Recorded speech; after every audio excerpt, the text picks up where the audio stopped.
everyone? It's time for North America here at the Apex Legends Masters Circuit Wildcards Qualifier number 3. We just got done with EU about 2 hours ago. It was an extremely good tournament. Of course, I am Wonder Chef, joined once again by Parallax, Stella. And just as a reminder for anybody out there who's wondering where Rain Day and Girl are, Rain Day unfortunately had a prior commitment, and Girl is suffering from some unfortunate weather. So let's all wish Girl the best in, that passes over pretty quickly. But that means we get some new stuff. Of course, Parallax Stella, I mentioned this earlier, but is a name that everybody should know through ALGS and other Apex things. And myself, you'll have known me if you've seen any of the Mortal Kombat streams here on the PlayStation channel, but I definitely don't have the competitive experience that all these other casters have. So I'm just really happy to be here. Big Apex fan, got a few thousand hours in it, but biggest thing here is I just want to see some good gameplay. But how you doing, Stella?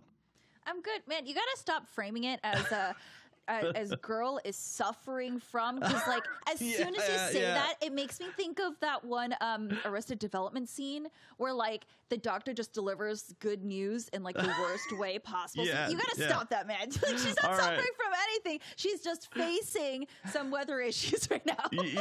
That's fair. Yeah, that was definitely a way to put it. Big Arrested Development fan, by the way, so I appreciate that reference very much. But regardless though, it seems like she's good, but let's just hope that the weather passes. My bad. Yeah, I made it sound worse than it is. I mean, you can talk about the players here. They're definitely going to be suffering from some serious ring damage if they don't get into circle quickly, because we saw EU struggling sometimes. Some of these players struggled really hard to get into circle, and they're probably going to be dealing with that in NA too, because if you remember, NA actually moves a lot slower in terms of match pacing than EU. So really interested to see how that's going to work out. Yeah, and of course, for anybody who isn't familiar with how the Master Series works, we of course have the format here. This is a wildcards qualifier. So it is trios. There's up to 20 teams. Throughout the day, we are going to have 5 games. You already had the 5 coming from Europe, and now we're going to have the 5 coming through NA. And this does work on a points system. Can you explain the point system to us? You know, I can and I will. I almost said no, but you know what? It's part of my job. So if you know the point system from ALGS, it's pretty similar here. First place gets 12 points for placement. So if you win, you get 12 additional points. Second place, you get 9. Third, 7. Fourth, 5th. And it kind of goes down from there and trickles down. Of course, from 11th to 15th place, you're only getting 1 point. And if you place 20th or 16th, you get 0. So it's really important to get every single elimination you can, because that KP will rack up. Yeah, and I really want to talk about that later, but first I gotta say, they're playing, of course, to qualify. Everybody in the top 10 does qualify for the finals at the end of October, but maybe importantly for some of these teams, because some of them are already qualified, there's a lot of money on the line. First place is gonna get $600, second place will get $300 as a team, and third and fourth will get $150 as a team to split. So this is a free tournament, of course, to enter. A lot of these teams have been entering week and week again, and they can get some nice money just for competing in a free tournament. But we do, of course, have the players that we're going to see here today and the teams that we're going to see here today. And I did mention that I wanted to talk about the elimination points, the kill points, because there's a specific team here, B&B, right? B&B there, they're 4th on the list. They have won both of our weeks so far of North America in the wildcard season, in Season 2, and both times they have not been ahead of everybody else in placement points, only in kill points, only in elimination points. They are just fighting, they are brawling, and that's how they've won pretty dominantly both weeks so far. Ooh, okay. I'm interested to see how they're going to go up against fake Preds and also Pred Killers, because those names are pretty different. Because Pred Killers means that they'll kill Preds, but if they're fake Preds, then they won't. So I'm trying to like wrap my head around the logic here, but maybe that's the way that fake Preds is trying to get out of this alive. Who knows? Maybe. Okay, so another little bit of a history here. Fake Preds, they are another really successful team. I believe they got second place one of the 2 previous weeks, but they've been a champion here on the Master Circuit before. Same thing with CPT, an extremely successful team. But maybe, I want to know maybe if like Pred Killers is like intentionally a team that's like, oh, we're going to beat fake Preds, because that would be pretty cool. That'd be a funny little like storyline, but maybe it's just a coincidence. I have no idea. If you want to, though, be the one who defeats fake Preds or Airbnb or CPT or wins the $600, you just got to go to compete.playstation.com. It is the one-stop shop to sign up for anything PlayStation esports related, competition related. You can sign up for tournaments. There are videos, there are guides, every single thing that you could possibly want. You can sign up to tournaments and play them directly through your PlayStation, which is extremely easy. Stuff like this, all these things cost nothing to enter, and you can win a good amount of stuff, or just fame or experience. You know, if you're just trying to get better as a player, there's no better place to be. But you know, you were talking a little bit about it earlier, but we're heading back, of course, to Kings Canyon for this. And yeah, you know, what were your thoughts after seeing the EU players playing through Kings Canyon? Honestly, it made me want to play ranked, but at the same time not, because like every time, because I love watching competitive Apex, but then every time I see Kings Canyon and see fights here, I'm just like, oh yeah, that's right, this place kind of sucks. Because like every single part of the map, you can hear shots from across the way, and it's really easy to get rotated on so quickly. And we literally saw so many teams getting caught in, you know, first, third, fourth parties, and I think we're going to be seeing a lot of that in NA as well, because any fight that people hear, they want to get in on it. Yeah, and you know, you're talking about how NA can play a little bit slower. You know, if this does end up being a little bit slower, I'm kind of afraid that we might end up in those spots where like we just get a bunch of teams rotating in, and then everybody can hear that fight, and everybody just kind of like moves in, and it becomes this ridiculous choke point of just too many teams. So it's certainly something that can happen in specific spots on this map. I personally think this is kind of a fun map to watch, you know, like there's a lot of fights pretty early on, like maybe within even the first rotation. So I was personally enjoying that. But we did see some pretty split drops, I would say, from EU. You know, nobody was really contesting too many like hot like POIs, but we'll see what NA does. I think we'll probably see something similar. I'm interested. Yeah, I mean, so already in the character select screen, I saw people playing Caustic, Fuse. So there are obviously very different compositions that we are going to be seeing, and Caustic means that they will be playing slower, they'll be bunkering down, which is great, honestly, for last circle pushes, because you can own entire areas. You can use the Caustic barrels for cover. That gas prevents teams from wanting to push you. So it's really good to see. So we do see comps that will support the claim that it'll be a little bit slower on NA. And I do believe that everyone will be spread out on drops here as well. So yeah, I'm looking for really good mid to end game end circle matches, because I think that is where most of the action will kind of pop up. Yeah, you know, in EU, we saw a whole lot of the kind of the similar team comps where it was a lot of legends that were pretty good at pushing. So it seems to be that oftentimes whenever a team was holding a building, they would end up losing the engagement because some of the teams were very coordinated at their pushes and the aggressiveness was very much there. But we saw literally like zero defense. Well, we saw that like one rampart maybe, but that was just like one single time, and it actually didn't work out. But no real like full defensive teams for like holding some of these buildings that could be in the final circle. And so I do hope we get to see some of that, right? We saw very much a lot of one play style in EU, which is a very fun play style to watch, but I like to see some different things. Yeah, and we do see the Bloodhound here with MM, which is really cool.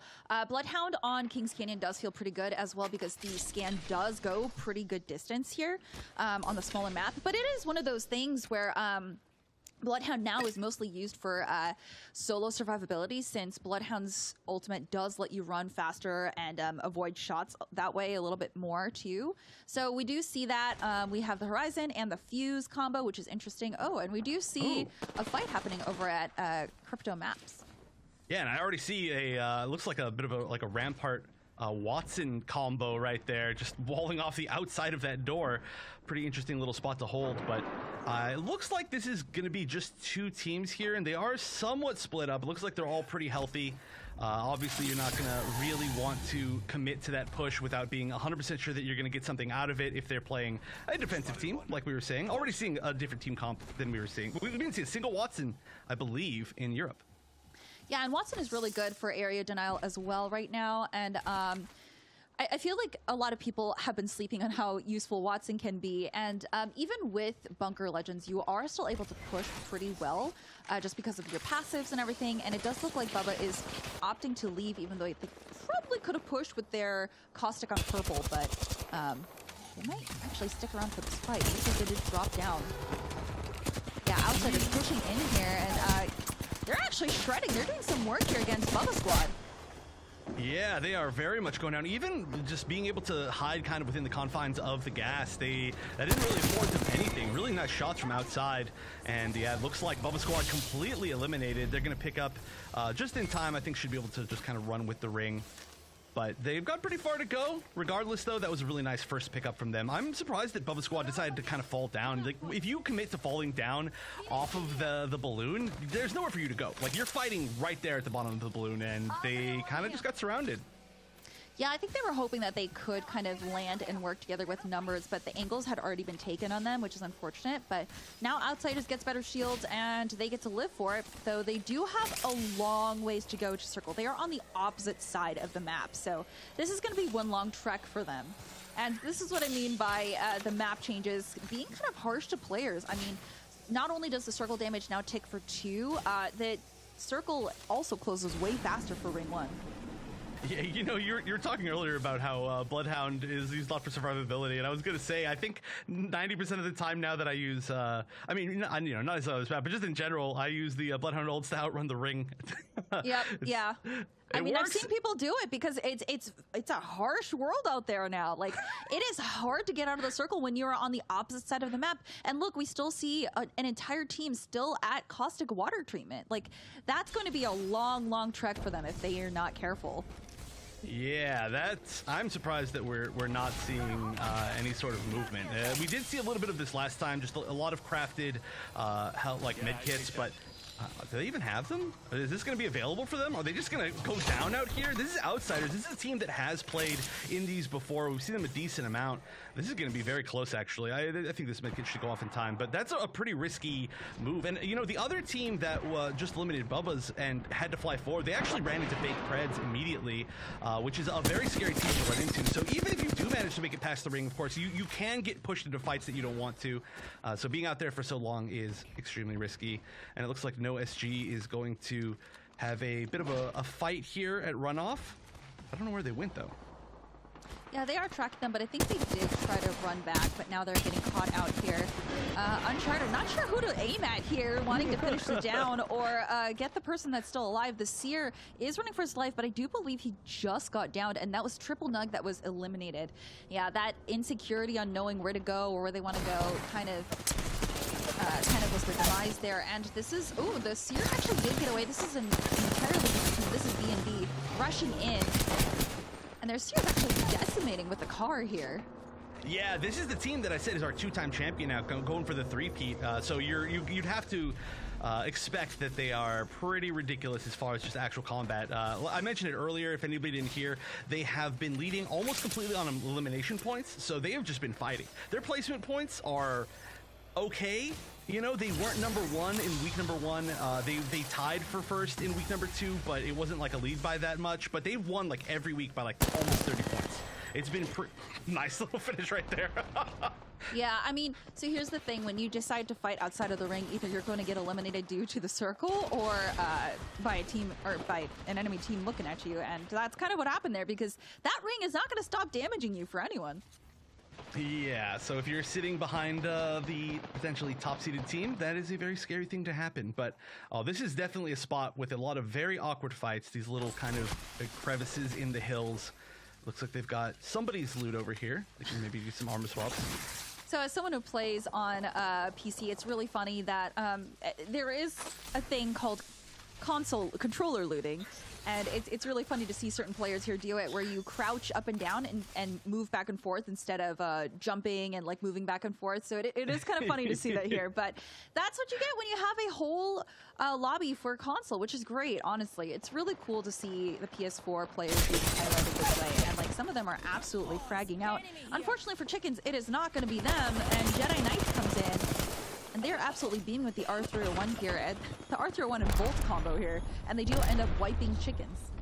Wow, Jedi Knights eliminated Darth Chicken. That's pretty optimal. That's pretty much the best you're gonna get.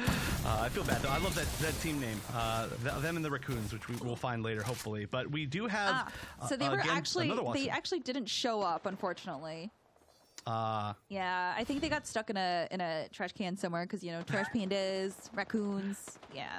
Yeah, it happens. You know, that's the raccoon style. You kind of live your own life. You know, you live your best life. Go eat some trash. Go hang out. Look, they found the jackpot at a dumpster, and they decided to stay. Hey, it's a good call, but it looks like we're going to see somebody go down right there. Looks like the duo from that team is just going to be running away. They're like, forget it, our friend is gone. We no yeah, and I longer believe need that them. was Jedi Knights because they had just finished up that fight, but another team was coming up behind them. So it seems like they're going to be running as a duo now with 13 squads left, and Circle 2 hasn't even closed yet.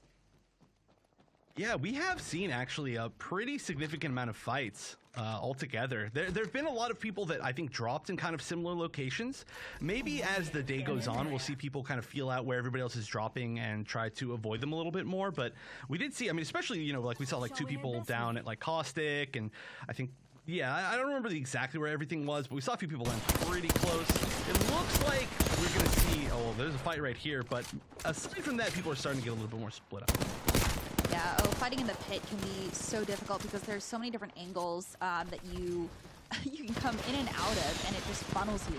But it looks like Axolotl is actually doing pretty well here. They did get a team limb here, but they are getting bullied by the Seer, and Raptor does go down, so they might have to back off here, and they might be operating as a duo. Yeah, I think this is B&B again. Yeah, this is B&B. Yeah, this is B&B. They are absolutely running through the squad here, and they are not going to stop for anything. Yeah, this is a show of their skill for sure. Oh, and looks like they're just going to run away. Oh, let's see how much damage they can do while this Valk's flying away. Not that much. Not as much as it could have been. Not going to be able to follow that up really either. But B&B is just pretty much cleaned up like 3 different squads. Not fully, I think. I think they've missed the elimination on like a couple people in those squads. But so far, I think they're on a great record to try and get the 3-peat. Yeah, and actually, Pred Killers were taken out as well, so now there are 11 squads left. Ooh, yeah, I'm still really curious if that's actually a name in reference to fake Preds, but it does look like we've got a lot of people kind of in the southeast. It looks like there might be 3 different teams fighting over there on the, I don't actually know what to call this, the overhang. Yeah, there's no real, like, I mean, it looks like a diving board, so it's honestly just whatever comes to your mind. People know what you're talking about. But yeah, this is one of the most prime areas to fight from because everyone has that range to look over into containment from here. And oh my God, CCS is actually just ratting out on the corner of this because they know they have nowhere to go. And they do look like they're trying to get their teammates' banners, but I don't know if that's going to happen here. Yeah, this is a tough spot, and even if you get them, I mean, there are a few res spots. There's one kind of close over in containment if you can get over there without dying, but your best bet might be just hang out where you are. And yeah, I think that we actually didn't see a lot of fighting over there in EU because so many, or I should say so few people were using like snipers and long range weapons, so they weren't really able to take advantage of that, which was, I mean, I guess it was just the style of the players. Yeah, so also, even though heat shields are banned in competitive play, you can still craft mobile shields or mobile respawns. So yeah, so CCS might actually be going for that. Joker might be going for that, but he's got to move if he wants to get his teammates both back and craft and find a place to rest them at. Looks like we have another rat here. Void spiders? Oh no, that's actually a really good spot. I'm going to save that for myself. Yeah, this is like the perfect little cave. This is a nice little spot. Oh, holding their little heirloom. They do have to move though, is the unfortunate thing. So they do have to move into circle. But I don't know. The 2 rats might actually end up fighting it out as they go into the circle. So we'll see. It looks like Joker's trying to rest his teammates out here, which is a bold strategy because they have 20 seconds to get into the circle, and they have no heat shields. And this is ring 3. This is where it starts to hurt.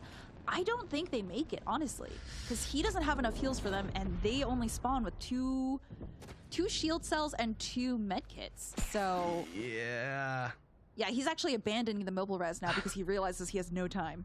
Yeah, that's really unfortunate to be like, okay, I got this. Oh wait, I don't got this. And there's actually like 3 solos all in a row right here. You can see, well, no, actually it looks like Joker's about to fight, but this team that was down south, they were actually in the ring for a really long time. It looks like they might clean up just a bunch of solos. They're gonna be like, what's going on?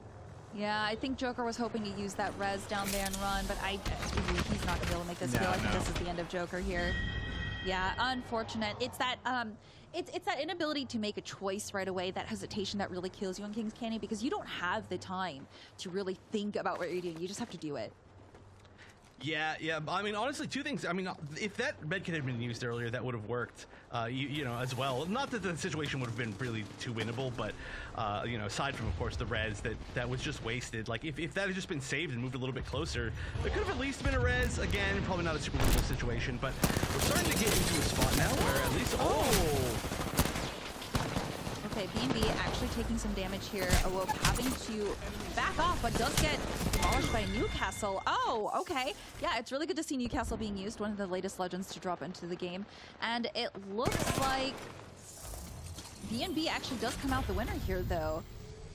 Ad coming out on top, does have to get the res, but has a kill leader as with 4, and they're actually going to be able to get the mobile res here. They still have time. They have 1 minute and 10, so they're actually great. And Awoke can get all of his stuff back, which is amazing. Yeah, that's a really great position too. Like being able to be in down below this cover where you can't actually even see the mobile res beacon. Obviously, they're going to get signaled by the res, but you know, for the time being, like even when they drop, people would have to go and push them over the cliff, and by the time that happens, your teammate probably has their gear back. So that is a really nice res. It was a nice push by, I believe the team name was Doja, but they just were only able to take down one person, and BNB was ready. But Fake Fred's up here. We haven't really had a chance to see them too much. Like I said, another very successful team, but they have quite a few opponents fighting against them up here. This is a pretty scary fight. We see usually people, it's hard to get away because people can just chase you down. Yeah, and it's very easy for multiple legends to jump from one platform to the other without going through that central area that everyone's shooting at. So, which is why everyone's looking at each other from across that way. But I feel like this is going to be a stalemate. No one's going to really push in. Now the team, the team to the middle does have to move at some point. But I don't know if they're going to full send into this team or go downstairs, because they do have the options. But either way, they are going to have to fight a team. So I think they are just going to full send on this. Yeah, and that's a CPT. So these are two of the top teams probably that we have here. Two of like maybe the top like 4 teams for sure. Yeah, it looks like they're CPT is like a little bit ready to fight, but Fake Friends might actually just back up. Although no, they're not really going to get the chance. Yeah, this is for sure a full send. So we're going to see the full fight here. We got a little bit of cover from the ramp, but kind of a lot of awkward angles, and we might see some retreat here. Yeah, CPT actually took the high ground there, which was really good. They took a really good position. But yeah, I don't know why Roko went back. He just got downed for free. Don't know why he decided to do that. Just because one person's down doesn't mean that you have the upper hand. And now it's down to just one person on the opposite team. So, I mean, yeah, Daniel just has to run and rat it out because there's no way he's getting them back. Yeah, that was interesting. I was almost wondering if maybe they were just trying to get the banner because it was kind of on the top of the ramp. But regardless, that's just such an easy spot to get shot from. When you're on the bottom, like the bottom side of those ramps, and you have to make it up, and there's people up there, it's a death sentence, really. And that's why I'm saying it's so hard to get out of there, you know, because people can chase you down, they get that first high advantage. But right now, we're gonna see BNB just continuing to wipe squads, and actually, Fake Preds was eliminated. So it seems like the final player, Daniel, must have gone down somewhere. Actually, it was right there. Him. That was this Daniel. Him, yeah. What the heck? Yeah, he got down there so fast. Yeah, so he slid down the ramp and he was trying to find a place to rat out in the next circle, but was unable to because BNB is also trying to fight for this location. But it's weird because this part isn't even in the circle, so... Yeah, and there's a lot to push in through there. This is that same team that we saw earlier that has the full defensive setup with the Watson and the Rampart. So yeah, I'm surprised. They're taking a lot of time and a lot of ammo to just break stuff in there when it's not even in the ring. But I mean, they're an aggressive team, so maybe they just, you know, they want to make their opponents feel scared regardless. Wow, this is a setup in here. This team does not want to fight. They want to sit inside. They want to win remotely. Yeah, but we know that just placement points alone won't win you the entire lobby, so hopefully we do see them get to use that Kraber. BNB currently is just absolutely running the lobby right now, and they are doing a great job of staying out of sight, even with the limited positioning that they have. Yeah, this is basically the way that they've been playing the previous weeks. It's not a huge surprise. It is interesting to see that the top teams so far in both NA and EU have both used Bangalore. Bangalore might be a kind of a nice pick here. You were talking about the benefits of her on this map, and it's seemingly totally true. Yeah, oh, we do see the crypto ult coming in, which is great. I'm honestly glad to see crypto be utilized here, which gives you a lot of remote data on who's around, but there's a lot of scanning happening right now, so everyone knows where everyone else is. And I don't know, this last circle may not even close before we see teams starting to go down. And it looks like Cucumber actually has the bow, which is now a drop weapon. Oh, nailing some nice shots here, and does get the down on Curiosity, but also gets down themselves. So this is gonna be a rough fight. I mean, the ring starts closing in 40 seconds, and teams are not gonna give each other much time to breathe or res. Yeah, those were nice shots, but like you said, there is just not a lot of time. And we see, once again, B&B just not being afraid, absolutely going for the push, just trying to get the best position going into this final spot. I mean, honestly, they're just going for the kill right now. There's only 3 squads left. They're just saying, let's just shoot every single person that we can find. And without a doubt, even if they lose right here, I think they've won this game as far as points. Oh, the wingman shot's kind of hitting. CBT eliminated, and the final team going down, B&B. Just so dominant in this game. Yeah, it was unfortunate because they just didn't have the... I mean, Packers did as much as they could there, but I mean, up against a full 3, it's just impossible to do anything more. So, unfortunate for them, but, I mean, B&B really showed up here. Yeah, really looking, I think, to win 3. Somebody's going to have to really pop off or stop them early, but they took fights from the beginning of the game to the end of the game. There was pretty much no moment that they weren't fighting. Just the entire rotation all the way to the final circle, and every single stop along the way, they like took down a team, they took down 2 people on a team, they took down another team, they went in, they pushed those people that were playing the very defensive strat, they finished off, I think it wasn't fake, but they finished off CPT, I think. They just kept going, and I mean, without a doubt, their elimination points are going to be number 1, and their placement points are going to be number 1 within this game. That's scary. Yeah, we're definitely going to see high double-digit numbers, which is going to be kind of crazy for game number 1. So I'm really excited to see how the scores match up. But yeah, honestly, it was one of those teams that I was very shocked to see playing so well, because it wasn't even the fact that they took third parties well, they just took fights well in general. I mean, they were able to face off entire teams just by themselves, even if it was the 3v3s, not even like just third partying, which is amazing. Yeah, again, it comes down so much, I think, to confidence, right? Like they were never questioning whether or not they should push. They were just making their decisions. They were moving in and really taking kind of like the surprise approach to the other teams and catching them unaware and just using honestly, they're just individual skill, right? Their shooting skills, their movement skills, all so good, and they showcased it every single fight. And so they just took so many eliminations. They were for sure, at least it said the kill leader at the end of that game. So I honestly think it has to be at least like 12, just throughout the entire team. I saw one person had like 6 at the end. It's going to be a lot.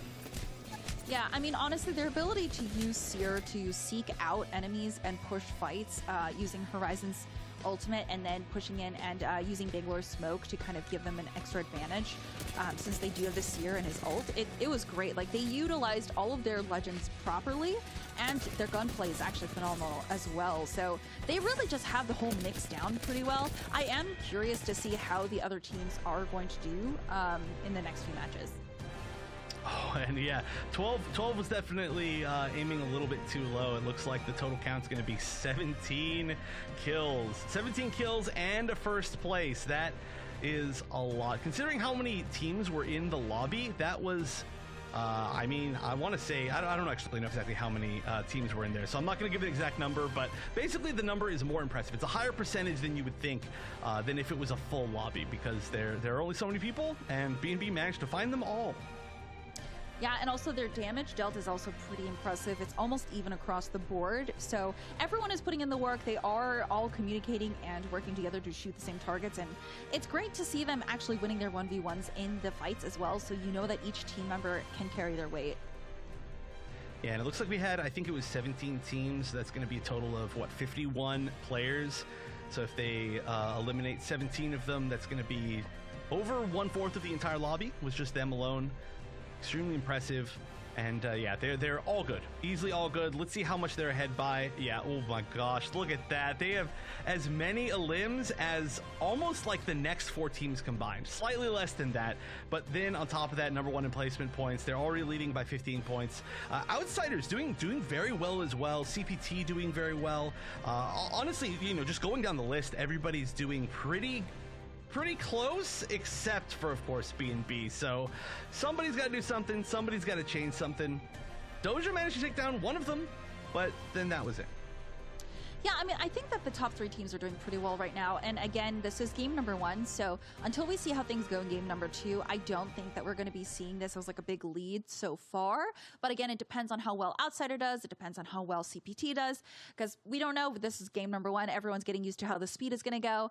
So I think now that they understand how this is going to play out, what team plays the most aggressively, hopefully they're able to plan for this and prepare.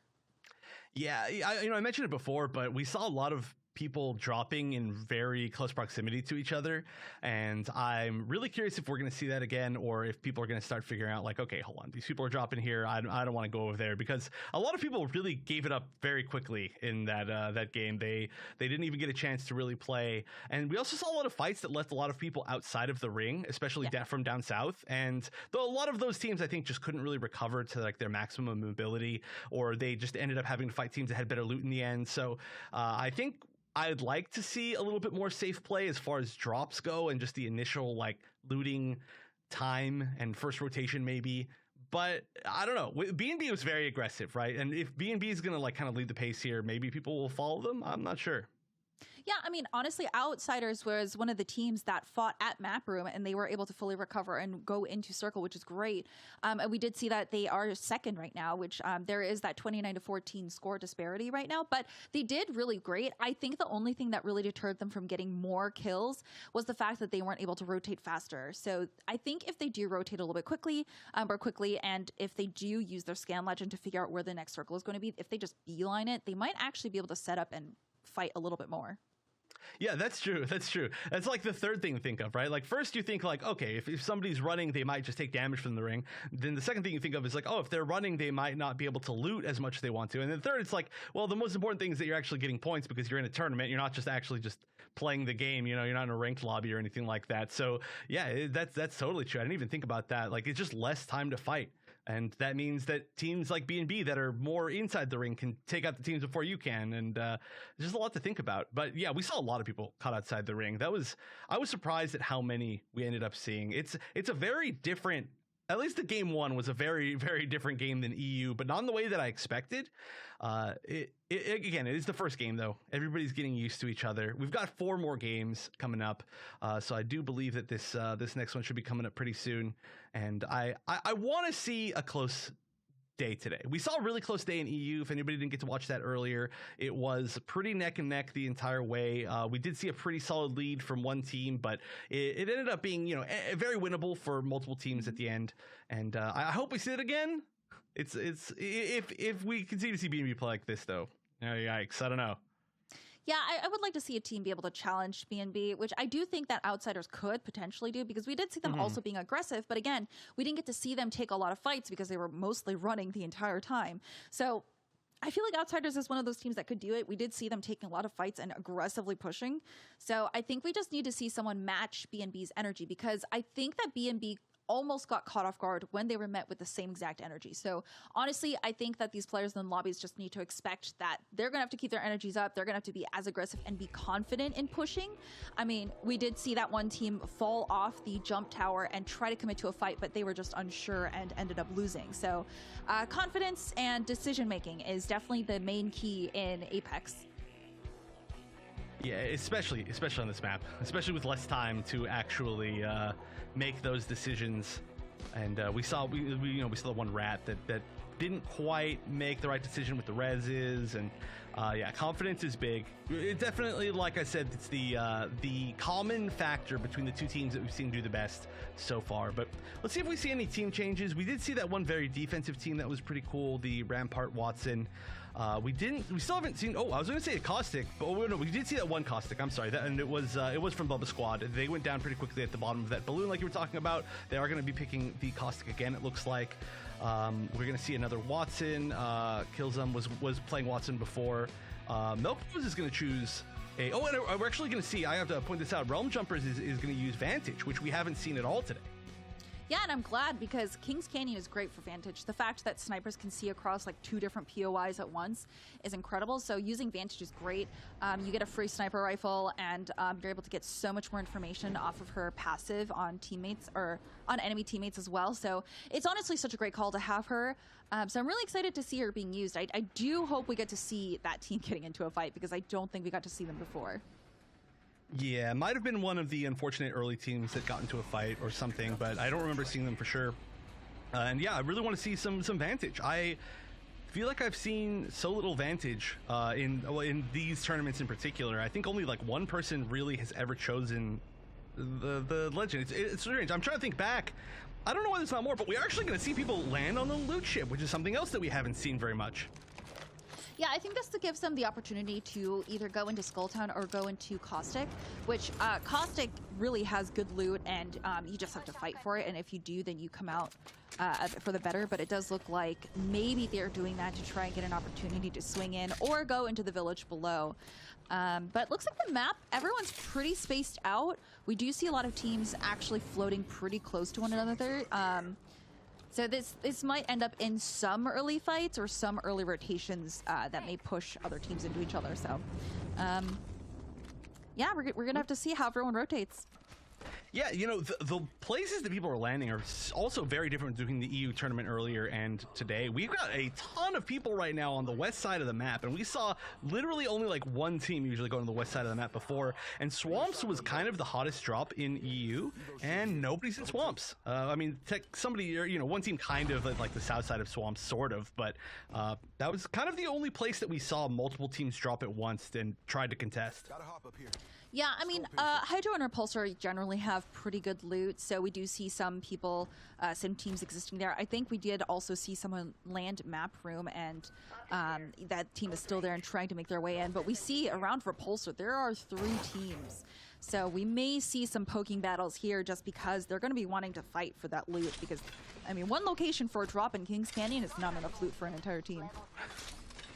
Yeah, there are luckily some pretty safe rotations for any of those teams if they want to, and they're all on 3 kind of different sides of that area, right? We've got some on the overhang up there, and then we've got some in Repulsor, and then some kind of the south coast of the map room. So we'll see if they actually end up fighting. But we do see another team that's pretty close to fighting up in the northwest over there. It's the Chickens versus the team that has Void Spider on, who's the rat that had the great cave. I'm not sure if they're actually going to fight yet. It does look like the Chickens just took the redeploy, so probably going to move away, but they might accidentally be landing right next to another team. Yeah, we are seeing... Now, Chickens was eliminated kind of early on last match, so hopefully we can see them kind of show up and show us what they can do here. And I think we may have seen an actual... I think that may have been a DC, hopefully not. Hopefully all the Chickens can stay together in one coop. But yeah, we do see no SG going through some of these bunkers here. It's honestly just going to be a lot of looting early game, especially with these teams that landed up north, because there weren't a lot of squads that went up north. Yeah, it's such a different game than last game. I mean, this is what I wanted to see, though. You know, I didn't want to see so many teams go down early and have to make an unfortunate run. So I'm glad that we're going to see these teams get a little bit more established before they end up battling it out. And there are certainly some choke points that are starting to look like they could end up being kind of battlegrounds.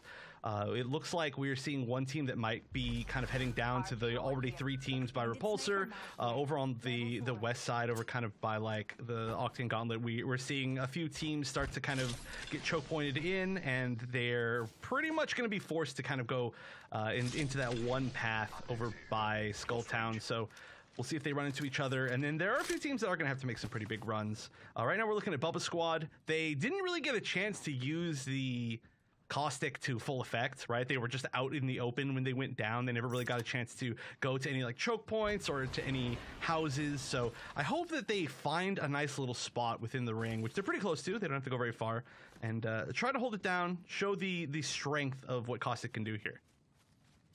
Yeah, I mean, in order to do Caustic's kit justice, you definitely have to find a place, and I think they have 2 scan legends that can definitely scope out for the next circle. So hopefully they're doing that and making sure that they can actually find a place that they can live it for a little bit, because Caustic's traps do take a minute to set up, especially with his cooldowns, and being able to establish a place as the circle grows smaller and smaller is really important. So hopefully we can see some movement here and some extra scans, because I don't think they got that scan in, but I do believe they're going towards the scan, which is in market. It's just that's one of the most populated places as well. So I think they're just being cautious.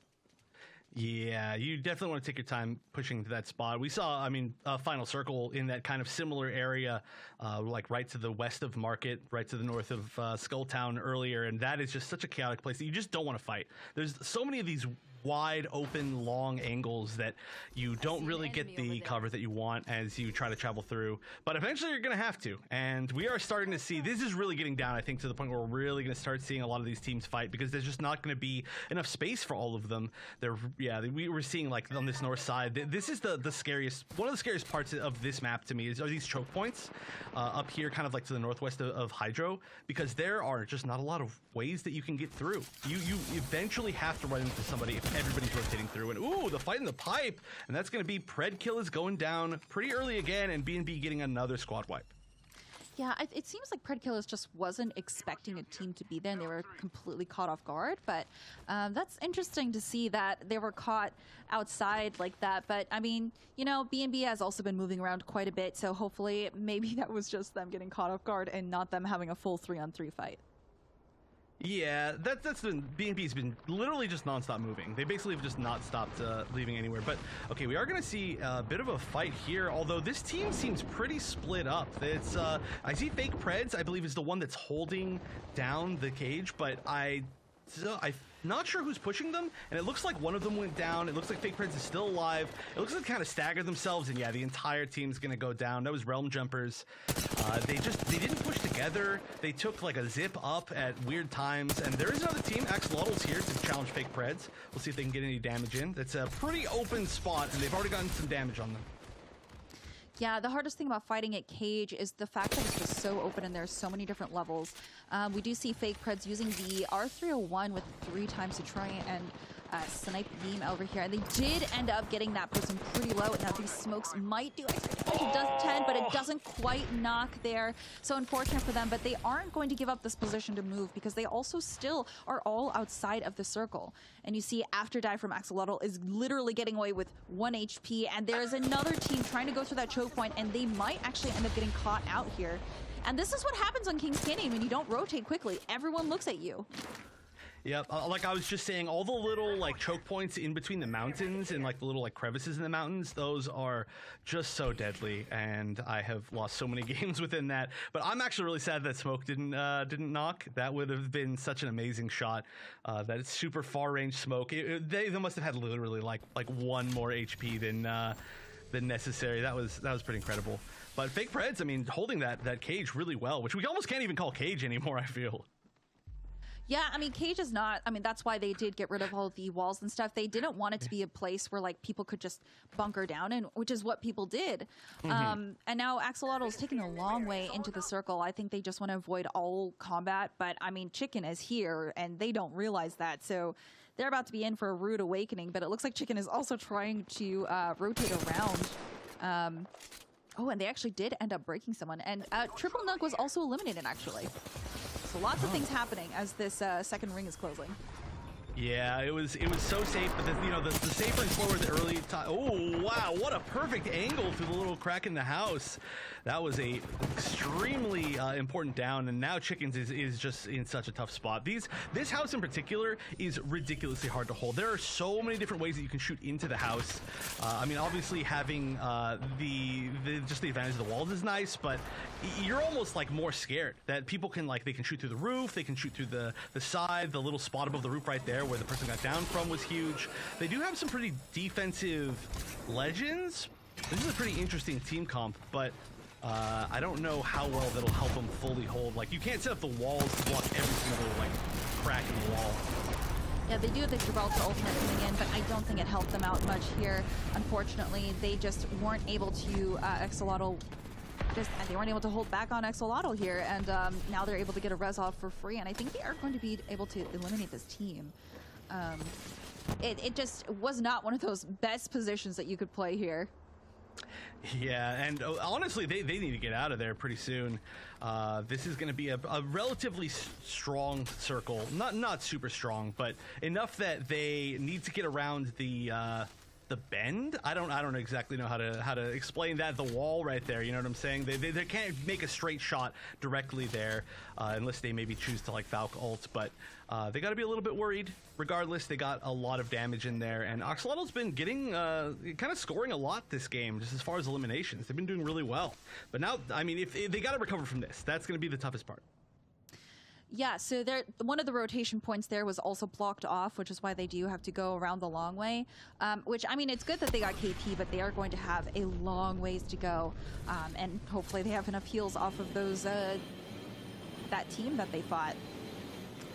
Yeah, we see a Valk ult here, but also Axolotl. I see them stacking. I wonder if they're gonna... oh, yeah, they're Valk ulting as well. Over that walls, which makes a lot of sense because you were going to take so much damage running across. So we're seeing two Valk ults at the same time. Such a useful ult, especially when you do not have a great way to rotate to something. Just go over. You know, it's another angle. Yeah, Axolotl is actually in an active fight currently with Triple Began's team. They actually did end up ulting right into them, and oh no, MN, their seer goes down immediately, getting shot at from above. They didn't actually look at the angles where people might be looking at from above, and that's actually fake Preds there, making sure that they can secure as much KP as possible, and they're already sitting on 6, which is pretty good for them.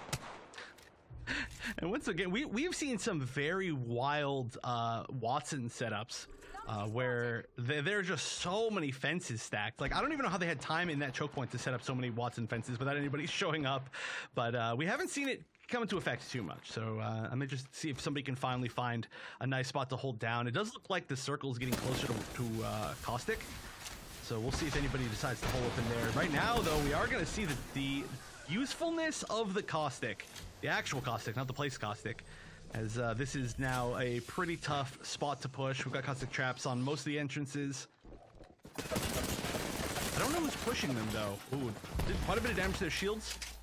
We are going to see the Seer. They might decide to push out if they feel like they've done enough damage. No, they're just going to sit here. They're going to heal. They're going to sit with their Caustic traps. This might actually be Axolotl, yeah, because they did fly right on to them, and they do want to take this point, but they can't push with the Caustic, so they know that they can't quite play this the way that they want, which honestly, they may end up just running past them because they have to get into circle anyways, and they are just burning time playing on the outskirts here. So that is actually what they are doing. They are leaving and trying to get a different position so they can actually walk into the circle, but Reptar does get taken out here. He does get singled out because he was alone by himself. And now they have to figure out some way inside because, I mean, they're getting matched by B&B here, who are trying to hold them out in the circle. Yeah, B&B just finding the perfect angle to gatekeep two teams into the circle. That is really tough. And actually, it was already kind of bleeding as far as resources and health, just because, you know, they had to get past the circle, and then they used their ult, so they can't use that for a while, the Valk ult, and then they had a little bit of a shootout with the Bubbas, and then it's just like, oh, now there's another team shooting us, and it's definitely not looking good for them. I don't think they're going to get full wiped. They might have to rat for a little bit. They might get full wiped. Look at this. Just absolutely chasing down. This is scary. I feel like we're playing some sort of horror game here. They're just moving forward. They're just like, yeah, we smell blood. We are just zooming. Oh, look at that. They found them too. Wow. Yeah, Team Axolotl was eliminated too. So B&B is doing a great job of going back and forth between places that they know people are going to be at, which is really great. And they are able to just hunt down this last person. It's actually part of a different team, so they're not even a full wipe yet. So they did take down some crazy boys, which are bros. So they're going to be trying to hunt down the rest of the team, and there it was. It was CCS, and they are out. So they single-handedly took out 2 different squads already. They're just running. They're just running so fast through every single area to find the people that they were just fighting that they just like accidentally wipe other teams while they're not like meaning to. That is definitely the B&B play style, and they're looking really good again. But one thing for them is that they are a little bit outside this ring. This is going to be a pretty interesting ring towards the end. There are some. I think Fake Preds is. They might be above. They might be holding the high ground there, or they might actually just be rotating through. I'm not sure, but Fake Preds and B&B are running into each other right now, and this is definitely a team that could potentially take out B&B if they find the right fight. Yeah, fights like this are so weird because they did actually drop, so that's good. And I think they're using Bangalore's ultimate to try and get them some space so they can get into the next circle, which is a great maneuver on their part because, again, like you saw with Axolotl, fighting outside of the circle does not give you any extra benefit. It just delays you from getting into circle further. So you're really playing yourself if you're not getting into circle any faster, and we do see a lot of these teams realizing that and trying to get in there. Yeah, we see 3 teams already making their way. Well, really 2 teams and like 1 solo chicken making their way into the caustic treatment center, and that's going to be a pretty core spot just to be able to hold that. But if they do end up having to rotate out from this final ring, which they're going to slightly have to, there's going to be a lot of people funneling through that one particular area to the east. So we do see that actually both the teams that were just Fake Preds is all the way on the east side, which is a really nice spot. And it looks like, are they trying to get a res, or they're just using this as cover? Yeah, Bubba's not in a great spot. They are going to have to move because they don't have much cover, and this gas can only last for so long. And they're getting actively shot at from 2 different areas here. But I mean, they are holding off pretty well, but the thing is they do need to commit to a fight, otherwise they're not going to be able to survive out there. We do see Milk Rose here in an active fight just outside of caustic treatment as well. I mean, no one's inside the circle. They do have a minute left, but I mean, they need to finish this fight so they can move on.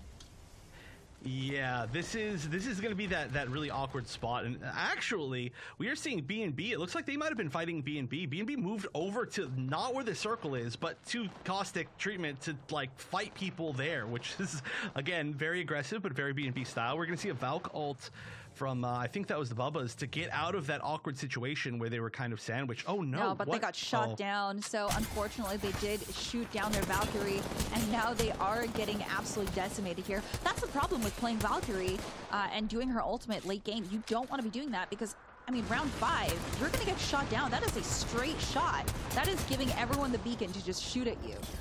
So we do see B&B just trying to come in after the aftermath of that Valkyrie going down. And honestly, this might be the end of the match here before round 6 even starts.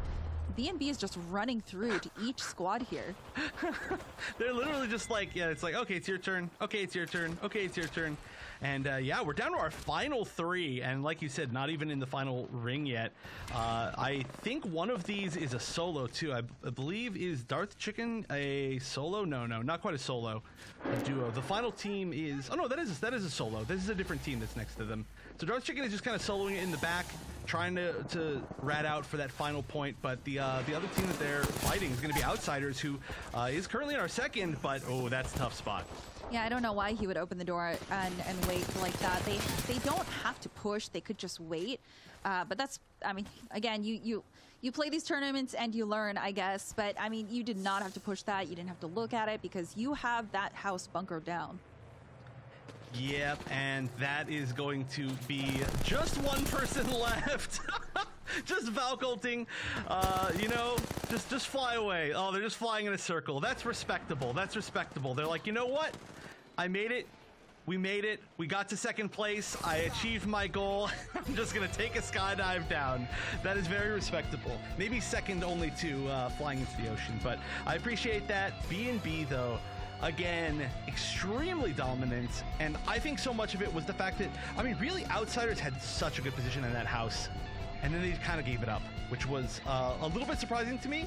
It was finally a time where we got to see a defensive, coordinated team have a spot in the final ring where they could actually hold it down. They were pre-set up, and then they opened the doors and just let themselves, unfortunately, go down. But like you said, you know, you learn from that, and I mean, B&B is just so good. They took advantage of that too. You know, it's not like every team would have immediately gotten it down the moment that that door got opened. It's just B&B is that good.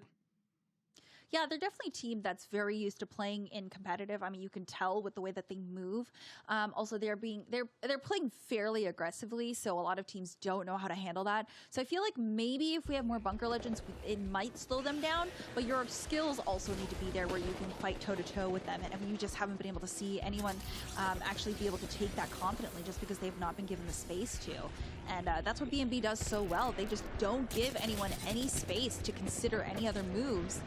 They just kind of jump on them, which is great. But also, it must be very frustrating as a player, because I can't imagine how frustrating it is to play against them, just running all around the place. Yeah. They take an interesting strategy to this map, right? Like, you can't get third partied if you finish the fight so fast that like people don't have time to actually move over to you, which is kind of working.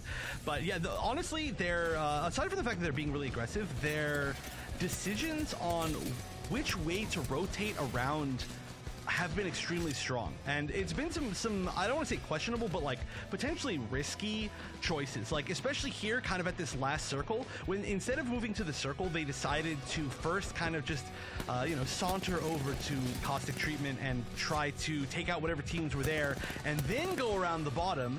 And normally I'd be like, okay, that's pretty risky, but they did that. They took out like 2 or 3 extra entire teams for that, and they just weren't ever, nobody was ever behind them basically. So let's see how many eliminations they got here. Oh my, Dynasty with the 11 kills and 2 players on the team at over 2,200. That is a total of 22 eliminations in this game and a first place score.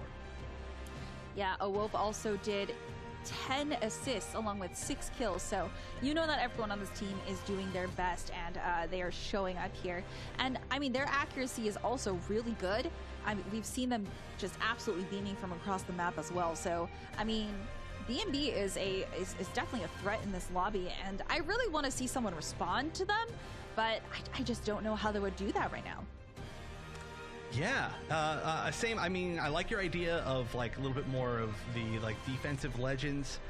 One interesting thing about this team is that it's one of the only teams that's just in general not had a Valk today, and one of the only ones that has been successful without a Valk today. But I think so much is that they're just confident in their own rotations and their own movements, and they're so based on the fight. They're so ready to just fight every single thing that they don't want to have to waste a slot, maybe even on movement. I don't know. They're just so good. They've got a 32-point lead over Fake Preds, who is holding second place pretty tightly, actually, a 9-point lead of their own. Outsiders, Fake Preds, CPT, we've seen all these teams do pretty well, honestly, throughout this tournament so far, but just not able to stop the powerhouse of B&B. Look at Fake Preds, though, kind of in the same vein there. A lot more elimination points than placement points. 9 to 22, same as B&B is 24 to 39. The only person who's got good placement, or the only team that's got great placement points, is Outsiders, pretty much. Yeah, I mean, Fake Preds, they're definitely getting their eliminations in, but they are getting taken out really early, so they do need to work on that. But I do believe that they could potentially even things out. It is only game number 2, but the thing is, with game number 3, you're really going to have to hit your stride. Otherwise, you're not going to be able to make yourself get up to 2nd, 3rd, or 4th right now. So it's going to be one of those things where we see people maybe change how they play, maybe not their legends, but change how aggressive they get, because, I mean, it's going to be the 3rd game.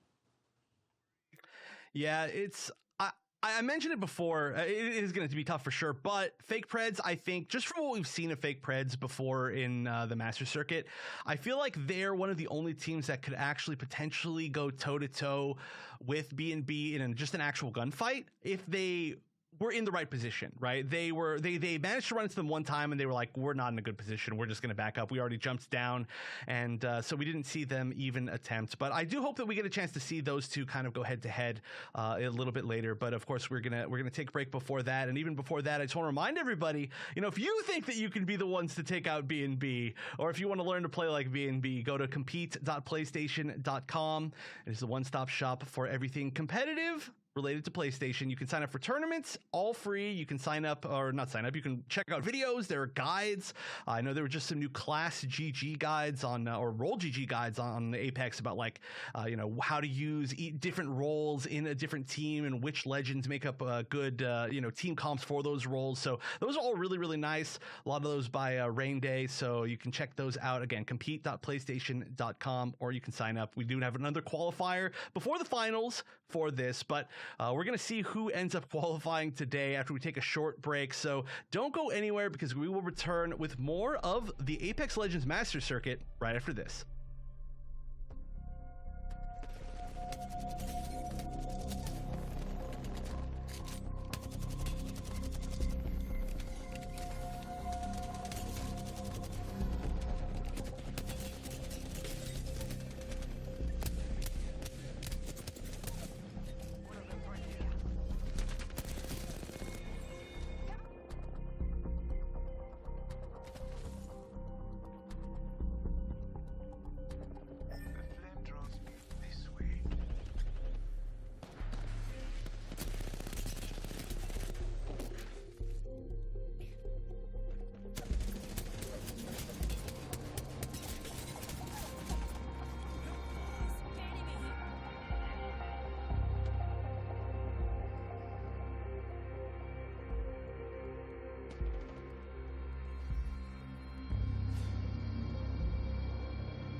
Welcome back, everyone. 2 games down and 3 to go here at the Apex Legends Masters Circuit. Wildcards qualifier number 3. We're here with NA, and so far B&B have been ahead of the pack by quite a bit. That has been a bloodbath. We've had some fast games, and I expect that we're going to have some fast games in the future. But once again, I'm Wonder Chef, joined by Parallax, Stella, and we've been having a good time. This is, you know, a lot more fast-paced than I expected from NA. Yeah, I mean, well, okay. I guess this is the first time that we're really seeing it after Kings Canyon, right? So obviously the rings closing have something to do with that. So there is that, and it's really good to see people actually fighting or like having to fight. But at the same time, you can see that some of these people are not comfortable fighting so quickly. That's true. I do got to say, though, I was really happy that in the last game, in Game 2, we saw a whole lot less people dropping in the same place. People were a lot safer as they dropped. In Game 1, we saw a lot of people kind of stepping on each other's toes and getting into very early fights and creating some chaotic situations. This time, it's like you said, on Kings Canyon, especially when you have a ring that's very much on one side of the map and everybody has to travel to that spot, which we did see there, where the ring was a little bit more towards Caustic, like right on top of it, basically. You end up seeing fights no matter what, right? People are going to run to the same choke points, especially if they're split up. It's just inevitable. And then we really started to see a lot of the fights once that happened. So it's just going to happen. But regardless, I'm glad that we started to see players play more safe. It's just, you want to stay consistent. We saw some teams that had some really bad luck, I would say, or just some really bad engagements in Game 1 do a lot better over time. Like, I think one of the teams I would look at there would be like Bubba's. They got eliminated extremely quickly in Game 1, trying to take that balloon, and then in Game 2, they made it towards pretty much the entire end of the game. Like, I think it was like top 5 or top 6, where they then, once again, I think they just need to never redeploy. Every single time they try to take a redeploy, they end up getting wiped as a team, which is pretty funny, whether it be the Balloon or the Valkyrie. But yeah, some of these teams, I think they just got to look past the Game 1 and just keep going on. Yeah, I mean, a lot of players here don't realize that Valkyrie's ultimate has been nerfed, I don't think, because, I mean, the way that they're using her, it's almost like they feel like it's the pre-ALGS patch where, hey, Valkyrie, she doesn't go up as fast or as high anymore, so you can get easily beamed. And I think people don't realize that just how much that has changed and how much that has affected her and her rotations. So, I mean, people using her ultimate within like 4th or 5th circle, it's really just asking to get eliminated right then and there. And I need players in this lobby to know not to do that. Yeah, well, it's one of those things where you never really truly know something is wrong in a game if you're being competitive until you're actually punished for it, right? And I'm sure that there's a lot of people in lobbies that see a Valk ult going up and they're like, whatever, they're moving and they're not actually getting punished. But when you see teams like Fake Preds and B&B that see the Valk ults go up and they immediately punish it and they wipe the entire team for it, it's like those teams are finally going to learn right there where they're like, oh, that's not a good idea now. Like, there actually is a really big difference. So these tournaments, again, they're free to enter. Compete on PlayStation.com. and keep saying it throughout the day. It's such a great place, not just for this game, for any game to learn, right? The tournament level experience is not like anything else. You could go and play in 100 lobbies, by yourself or as your team, just in casual lobbies or ranked matches maybe, and entering one tournament match where you get to play against some really good teams that show you what your issues are. You'll learn more from that just alone. But I mean, hey, you get five games here if you're entering in these qualifiers. So hopefully, Bubba's, they learn from that. They've made a couple, I don't want to say mistakes, but just maybe some bad choices overall that ended up not paying off for them. And aside from that, they've been making some pretty good plays. We'll just see if they continue to learn. That's what it's all about, right? Learning. Yeah, I mean, honestly, and I don't think people realize that Apex Legends is a game about capitalizing off of your enemy's mistakes. And on Kings Canyon, there is so much room for mistakes because you just don't have time to recover or try to make up for the fact that you did something wrong. Because as soon as you do something wrong, 3 other teams are going to be looking at you and making sure that you pay for that. So it's one of those things where, like, when you see your enemy team miss a few shots or spend too much time not knowing where to rotate, you are going to get punished for it. So another thing to keep in mind, because, I mean, it is a battle royale. Things are constantly moving, and you just have to stay on your toes. Yeah, I mean, very much stay on your toes. This is like this is like panic mode Apex Legends. You know, this is not like, oh yeah, you know, we get to land, we get to loot. It's like, okay, the ring is immediately coming in. The moment you make a mistake, 3 teams are like just jumping on you. This is like hard mode. You know, this is hardcore mode Apex Legends. But honestly though, again, you can learn a lot from this, right? You can learn a lot about like how safe you are, how much sound you're actually making, what your safer rotations are, the timings that you need to make, how to most efficiently use your time. A lot of teams, they could, you know, get through, loot, do what they want to do in a lot less time than they're actually taking. You know, they're kind of like wandering around a little bit, making sure there's not anything extra, and it's like, you know, you could be spending that time better elsewhere. Even if you weren't on King's Canyon, even if there wasn't any teams by you, maybe you could make a rotation faster, maybe you could get into position faster, find some loot somewhere else, and I think that these teams are going to learn a lot from this.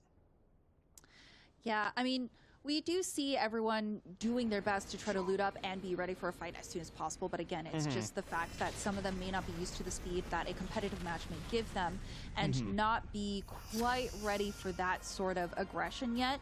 But I mean, that's the thing on King's Canyon, even in ranked, you have to be aggressive. You have to be dominant. Otherwise, you are going to get punished for it because another team is going to roll up and take your spot anyways. So it's a learning curve. It's really difficult.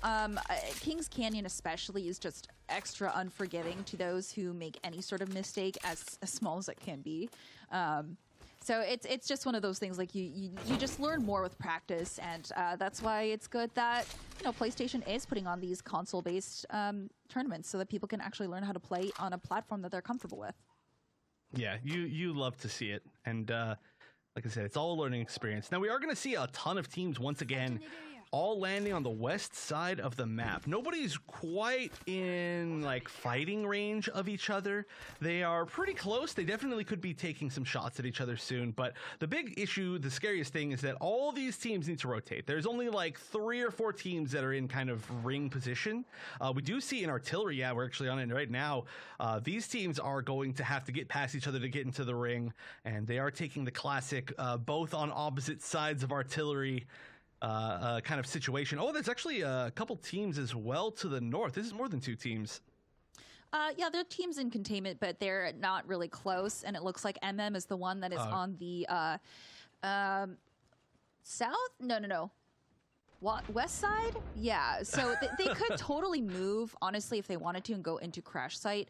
It is going further away from circle, but I mean, they do have the time, and they don't really have a lot of loot, so they could totally do that if they wanted to.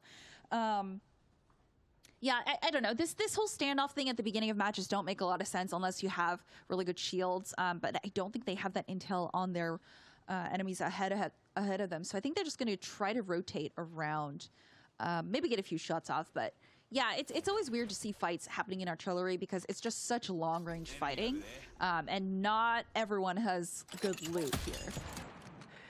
Yeah, it can be very hit or miss, and I mean, hey, having an R301's nice, but you gotta be worried about running out of ammo here for sure. That's another big thing. Oh, wow, look at this. Very much aggressive with the fuse. We haven't seen all that many fuses, but right off the bat, getting the ult's gonna lock them in there. They're gonna use the Horizon tactical to get out of there and just try to rotate away. Yeah, I don't. This feels like it's probably too early for like a super heavy aggressive play. They're trying to make it though. I mean, yeah, it's weird. The enemy team just kind of left their teammate and separated themselves. Again, like I was just saying, Apex is a game about capitalizing off of your enemy's mistakes, and that is exactly what they're doing here. And now it's going to be a 3v2, and this is going to be an easy fight for them to win. MM, if they lose this, I'm going to be very surprised. Well, it looks like actually, I think maybe the rest of the team came back in. Yeah, it's going to be Team Triple Nug. So they are down 1 down apiece, although this is a tough spot. Somebody's getting locked over there. It's kind of like the little death box. Oh, they're still alive. They are burning to death, though. I mean, with the fuses and the grenades that may or may not exist. Someone was still alive. Actually, kind of impressive. But yeah, this should be the end of it. Oh, 1 down. Hey, that's kind of impressive, but yeah, overall that was just a strange coordination to leave your teammate there. One of the teammates just didn't take the Horizon jump pad off, like past the fuse ult, and they just got caught out of position. They also weren't really hiding behind the cover, and when the team came back to try and save them, it unfortunately just did not go very well, and exactly everything you've been talking about. One mistake, your entire run's over. I mean, honestly, they should have just left that teammate. I don't know why they decided to come back when they really didn't have enough loot.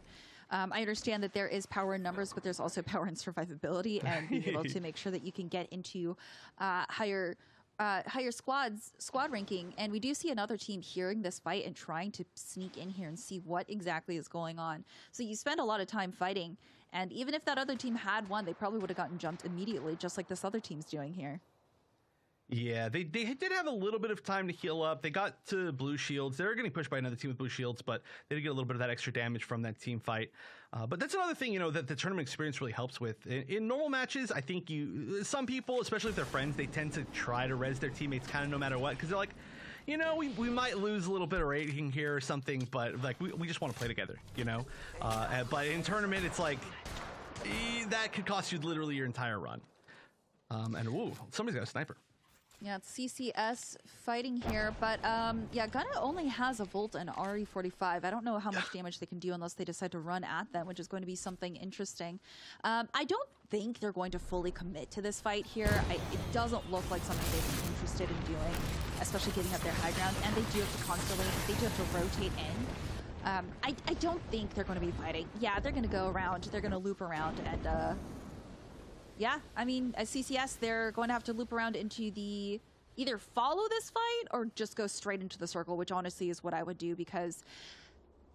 yeah, this other team is going to run into another squad here because there were so many people at containment.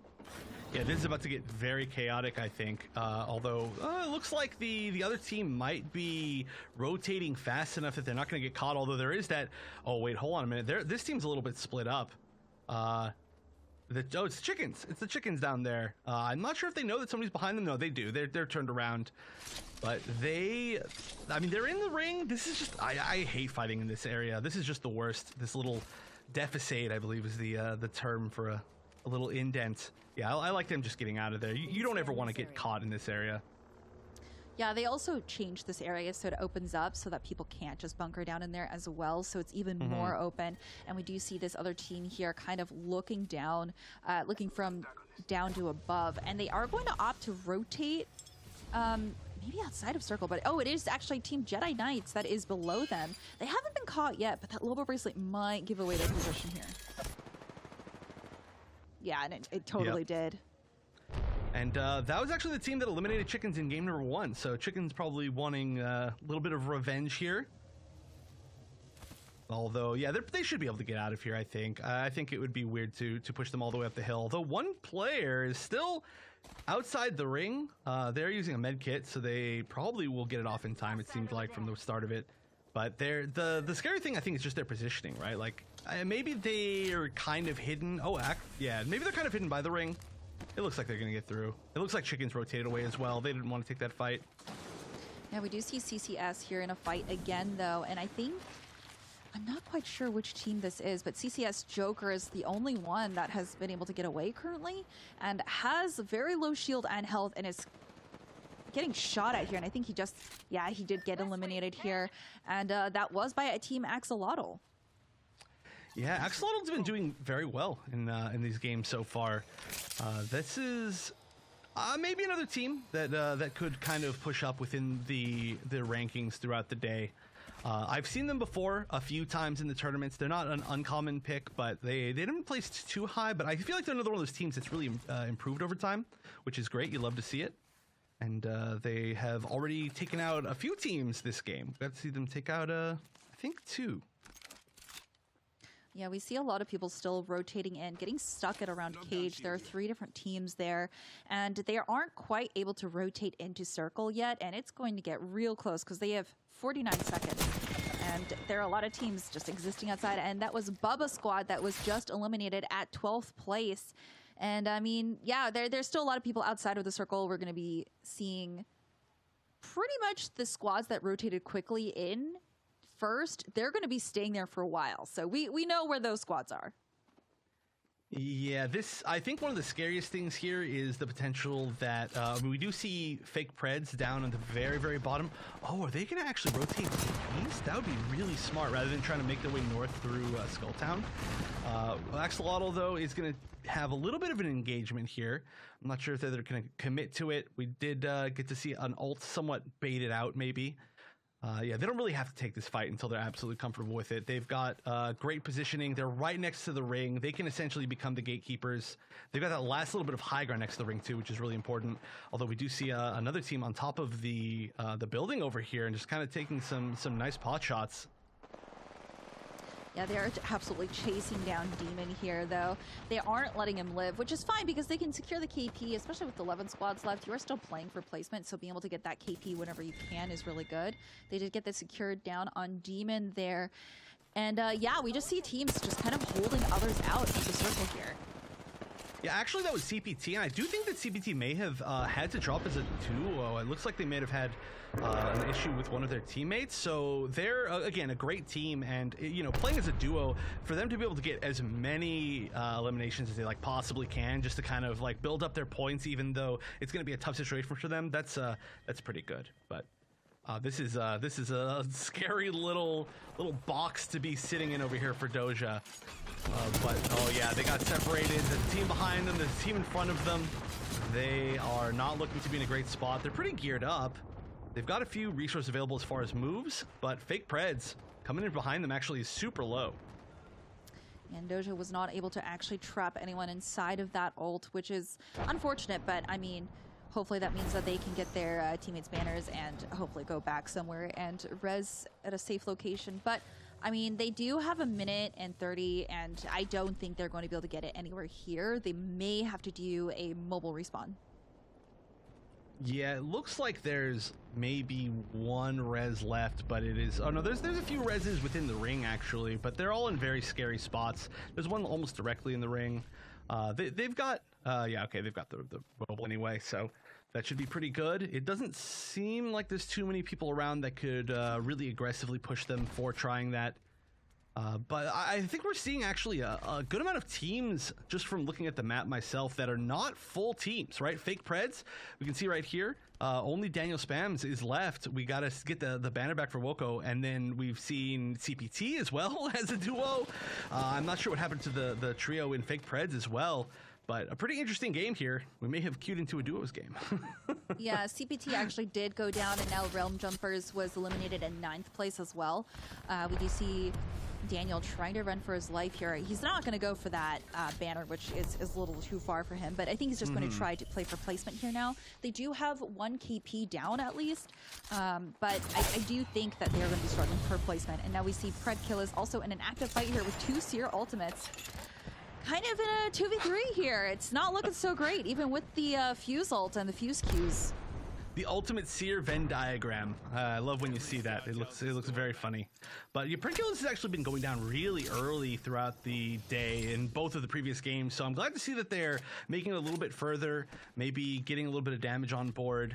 They did manage to get their teammate up, which is pretty good. We are going to see... most of the teams, nobody's super far out right now, which does mean we're probably going to see some fights pretty soon, but nobody's going to have to make the death run. And we, I think, are seeing a redeploy. That might have been a redeploy, or yeah, it's from, oh my gosh, which team is that? The team with Base Bird. We saw them before. I would have to look at the, yeah. I would have to look at them again. I know, I'm looking up. Milk Bros. There we go. Gonna learn all the names of all the teams as we go through. A lot of, you know, teams that we're not as familiar with, which we will get familiar with throughout the day, which is a fun thing to do. Yeah, we still see Daniel surviving on his own back here, but it looks like he is trying to secure some sort of KP, which he might be able to do against solos. He did take down Butter, but I don't think he was a solo. So he is going to have to secure that kill there if he wants to get any more KP for his team. But he is still alone and very much outside the circle. Can I just say somebody, a Base Bird actually just fell from or died from a fall. I'm not sure exactly what happened right there. I would have loved to see what happened, but yeah, Daniel Spams maybe he doesn't know that there's actually two people just hiding in that little corner right there. It is going to make it fast. Well, it's still going to be pretty aggressive. This is probably the most aggressive solo player that we've seen so far. Really trying to lock in those scores and actually, gets an elimination pretty much immediately. Are we going to see the 1v3 here? Hold on. There's a chance, I think. Yeah, so I mean, they don't have many places to go, so they are going to get hit by the ultimate, which is going to be great for him here, but I don't know if he's going to fully commit to this because he does need to go in to the circle, so I think he's going to be using this as an opportunity to go in a little further, because that team is going to be kind of screwed sitting back there, and they don't have, they just wasted an ult. The ult. Yeah, Predkill has just wasted an ult, and they don't have their other team member, so either they have to stick this res now, and, well, they're not even going to be able to do that because, yeah, there's a team there and it's going to be outside a circle, and they might actually be kind of screwed here. Yeah, it's not looking great for them. I mean, eventually the ring's going to move in, and by eventually I mean in 20 seconds from now, and then they're going to have to run in, and then they're going to get shot. And I think their only chance of resing their teammate was that res beacon that was kind of close, unless they have a mobile res beacon, on deck. But they're definitely far too late for that now. And we are going to see a few teams getting into this final circle area, starting to get some fights up. We see Outsiders with Hackers playing the Watson, and we are seeing some fences getting set up. We'll see if they can really lock down an area. But again, the Crypto, really cool to see. We see a decent amount of Crypto and NA on this broadcast. Interesting. Yeah, Crypto's really great. I think he's slept on. He's able to get map information and teammates banners within an instant, which is really great. And I think he's underutilized a lot. Like, look at this. He doesn't even have to be in the circle, and he can just tap that to get his teammate back. So he's definitely valuable, but a lot of people don't want to put in the time to learn him and learn his movements. But he was recently given a buff with his drone being able to just be auto-deployed and not going immediately into it, which is amazing. So if you haven't learned Crypto yet, definitely put some time into that because it should be very useful. Oh, very aggressive push here through the caustic gas, but it looks like it's working really well. Nokebro's going down to Doja. They didn't even take that much damage for it. Great usage of that Horizon ult right there. It was just the perfect angle to catch both the sides of that doorway, which was pretty much every single place that team was hiding. But time for the third party.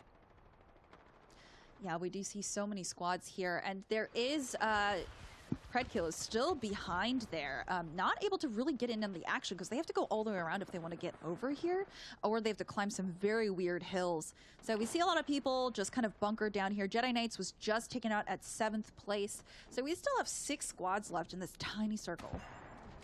Yeah, I honestly don't even know where they all are. There's three different teams hanging out in these buildings, which all these buildings are going to be outside of the circle pretty soon, except for maybe just the top one, just barely.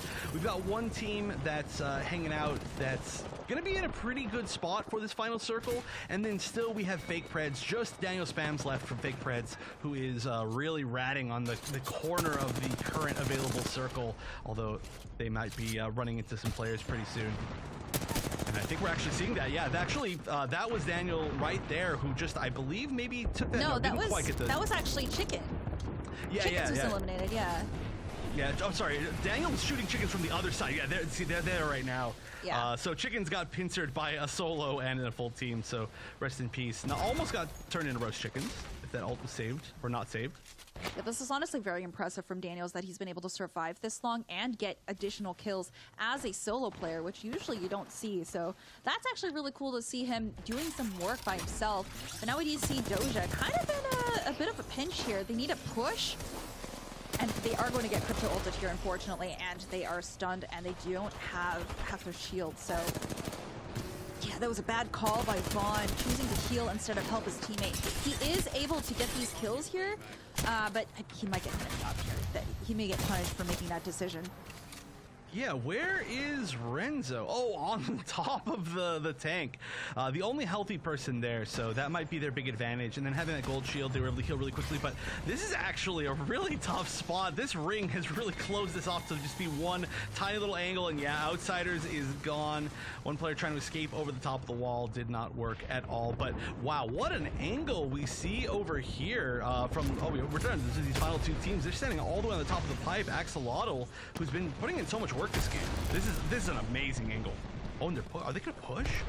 Yeah, they've been doing a great job. I mean, they know that this team is pretty weak after having just eliminated the other team that they were fighting. They do get downed here, though, so it is going to be a 2v3. Unfortunate for Vaughn. All right, we're going to see, an attempt to pick up, taking a little bit of damage for it. This is definitely not over by any means. This is a little bit of a trade here, actually. Doja now, I believe, is up to 2v1 at this point. But, oh, wow, gets the heal off. I think that was just in time.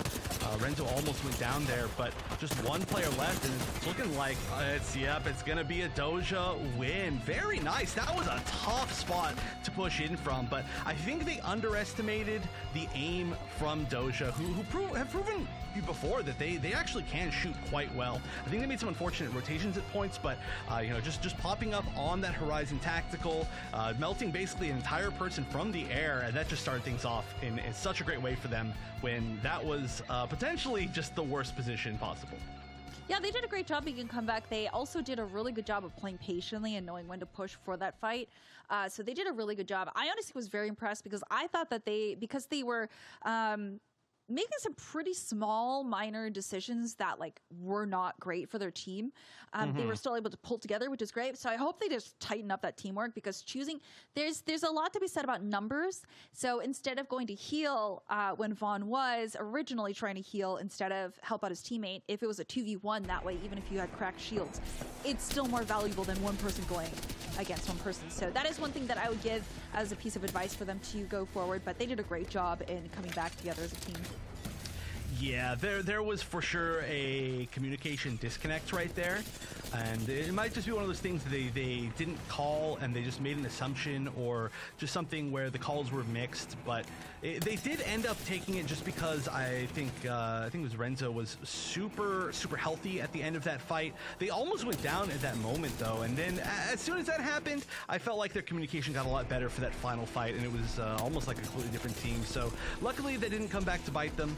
MVP right here, though, for me. Daniel Spams, I feel like, was maybe our strongest solo player today. I mean, definitely our strongest solo player today by kind of a large margin. I thought that play was really impressive for the situation.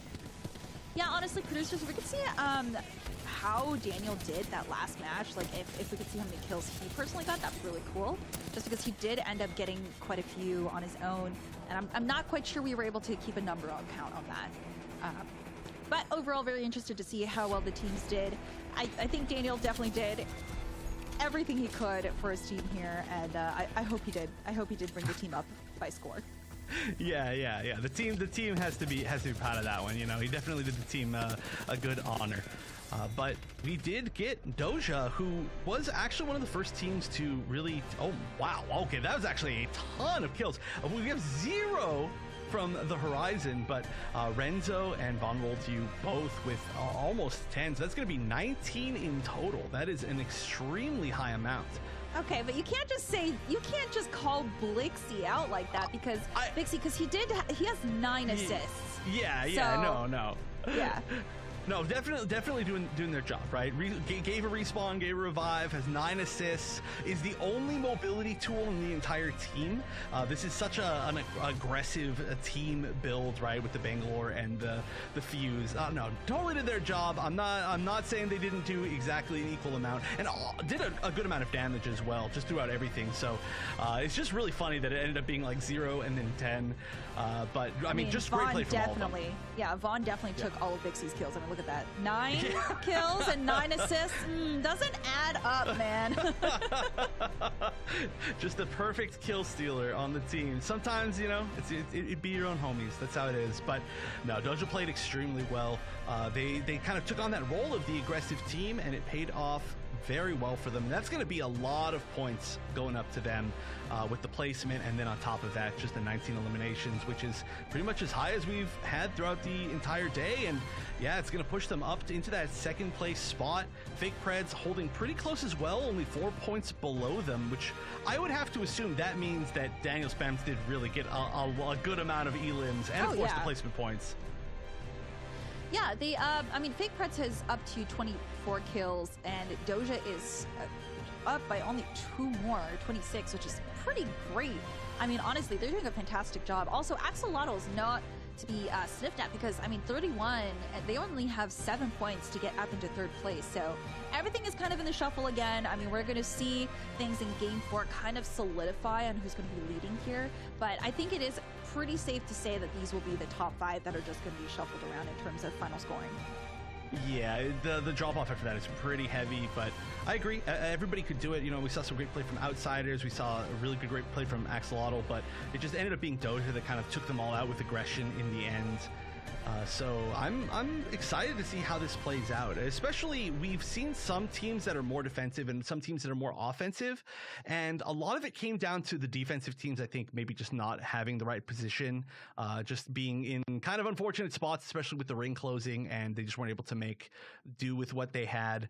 We also, of course, had a few people that ended up, having to either play like as a duo or just a single person through most of the game, just because there were some early eliminations, for example. So it's all up in the air to me. It's all up in the air. And I think also too, some of these teams are playing better as time has gone on. Like, for example, like Fake Preds, despite the fact that they had less people, like they were playing really strong. Axolotl was truly popping off this game. And of course, Doja getting their first win. Yeah, I mean, it shows a lot about being able to adapt to the enemies that you have and being able to really get into the rhythm of things, which is why I kind of don't count the first like 2 games, because it's really teams getting used to the fact that, hey, this is not your normal lobby. This isn't like ranked either. And in ranked, like your kills and assists count towards KP, but here it's just straight kills. So you really have to focus as a team. You really have to hone down what exactly your insecurities are as a team and be able to like iron that out, because otherwise other teams are going to see that and be able to point out what exactly your weaknesses are and target you for that. Yeah, and we've seen.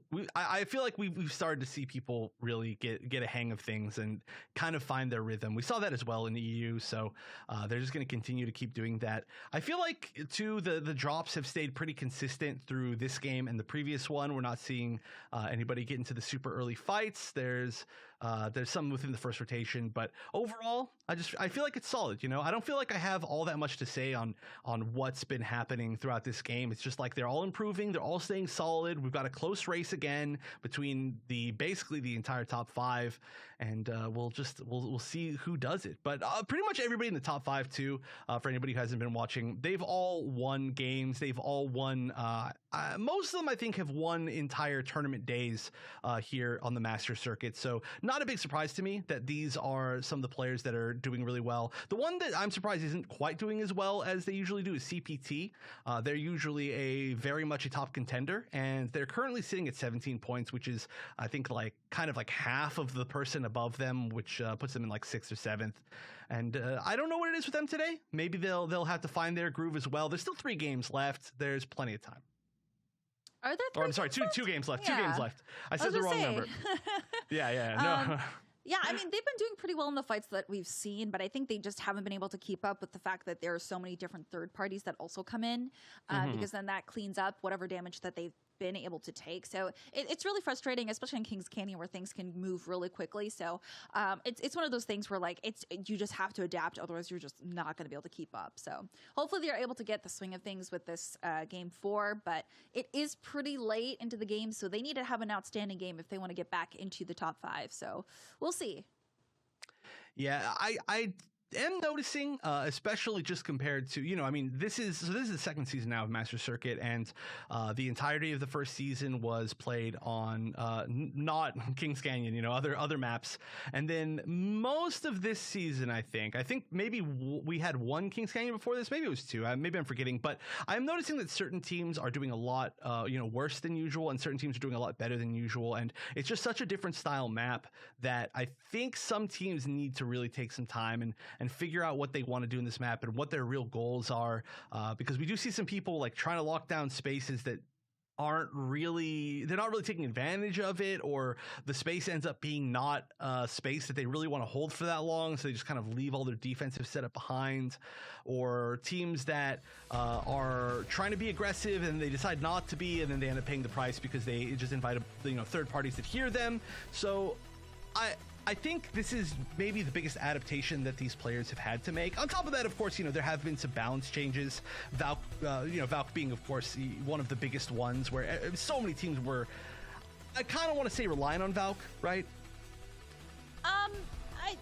I wouldn't necessarily say that. I don't think you need a Valkyrie to really be good at this map. I think that anyone like that has movement, like Maggie, Ashe, maybe even Wraith at this point, but honestly, Octane also works really well on this. Like, yes, Valkyrie has been the go-to person, and like, if you can play her well, sure, that's awesome, great. You can use her for rotations, especially since so many of these redeploy balloons are taken out, but you don't necessarily need her to be able to play well and get these rotations in. Again, just have your scan legend and be able to figure out where you want to go and get there, and a lot of teams are lagging behind, and that's what you see with these teams that aren't doing as well. They're just getting caught out by so many other teams that already know better.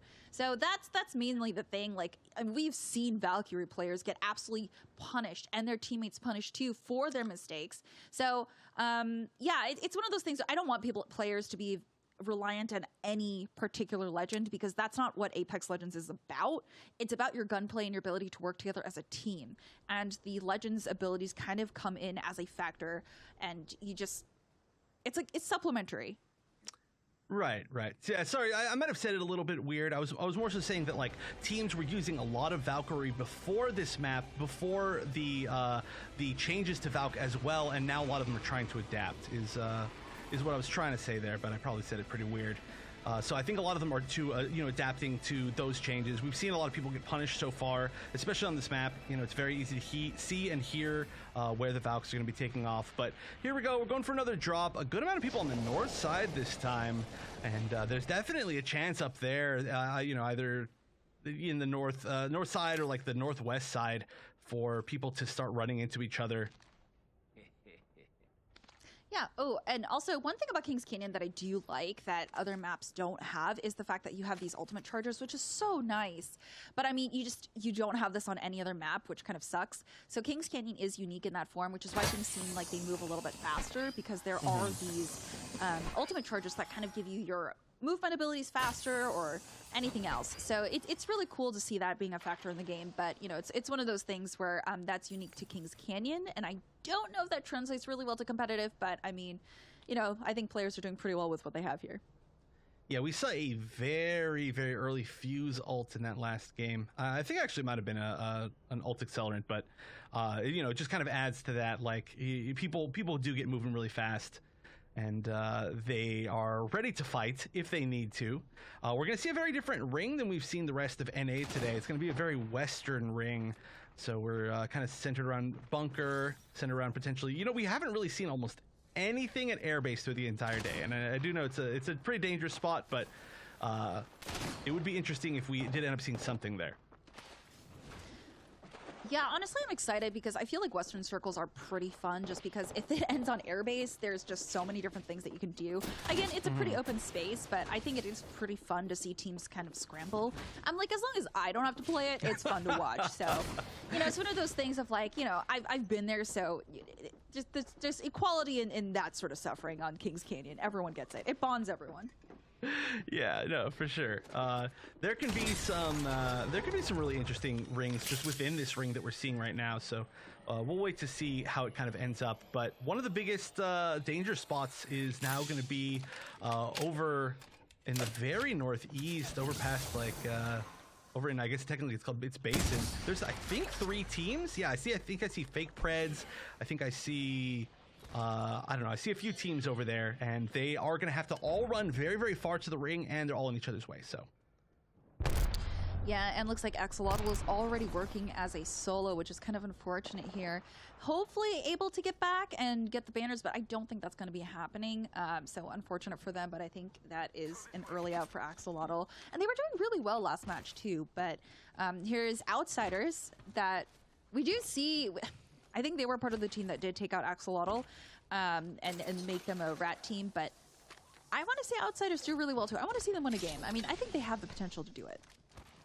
Oh yeah, I mean, getting second in the first game, and just with their previous history, they for sure can do it. Again, though, this is a pretty interesting team comp. I was gonna say weird, but just different than what we've been seeing today. We are seeing the Rampart, which we've seen come out a decent amount, and then the Watson, which is I mean, that's a heavy lockdown team, and then they can even just kind of sit inside there and scout their surroundings with the crypto. So they've got to find a good spot. Currently, they're pretty far outside the ring, so they're gonna have to run pretty far, and they don't have any movement abilities on that team, so they got to be very careful. Yeah, we do see no SG coming in here towards artillery, or towards airbase here, and yeah, I think they are currently tracking someone here, but yeah, no real fights here. They are poking. They did end up downing CCS Joker, so I think they're going to full send on this because they do know that it's going to be a 3v2, so they do need to send together. Uncharted still has a white shield, so could be a little dangerous here.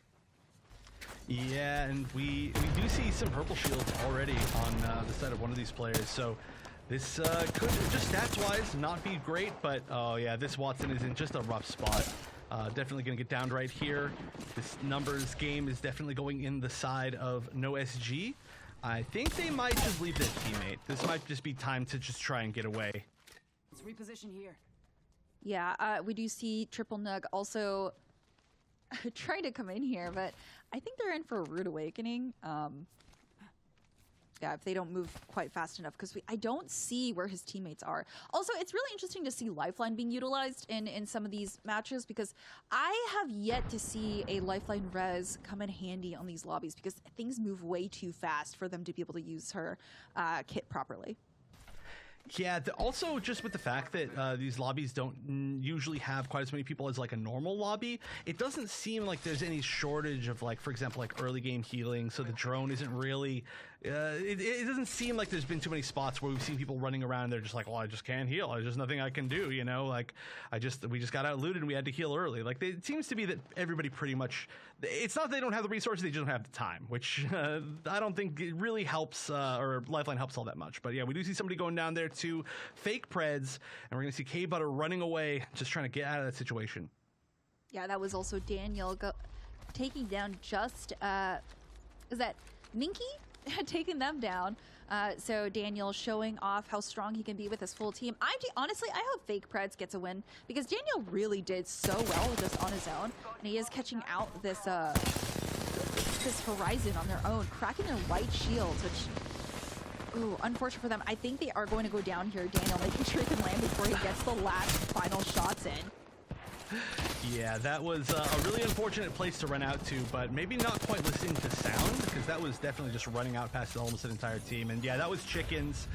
Looks like they were in kind of a tough spot, but it was definitely not the rotation that they wanted to make. I mean, they did need to eventually make it to the ring, so they did kind of have to get past there eventually, but they just ran into such close quarters against such a strong team. And I mean, I don't know why they had at least one white shield in their team at that point, but that just means you got to be that much more careful. Still another team here, though, and I'm not sure if they're... Okay, they do know that Fake Preds is there, but they're at really close range. This could get really scary really quickly.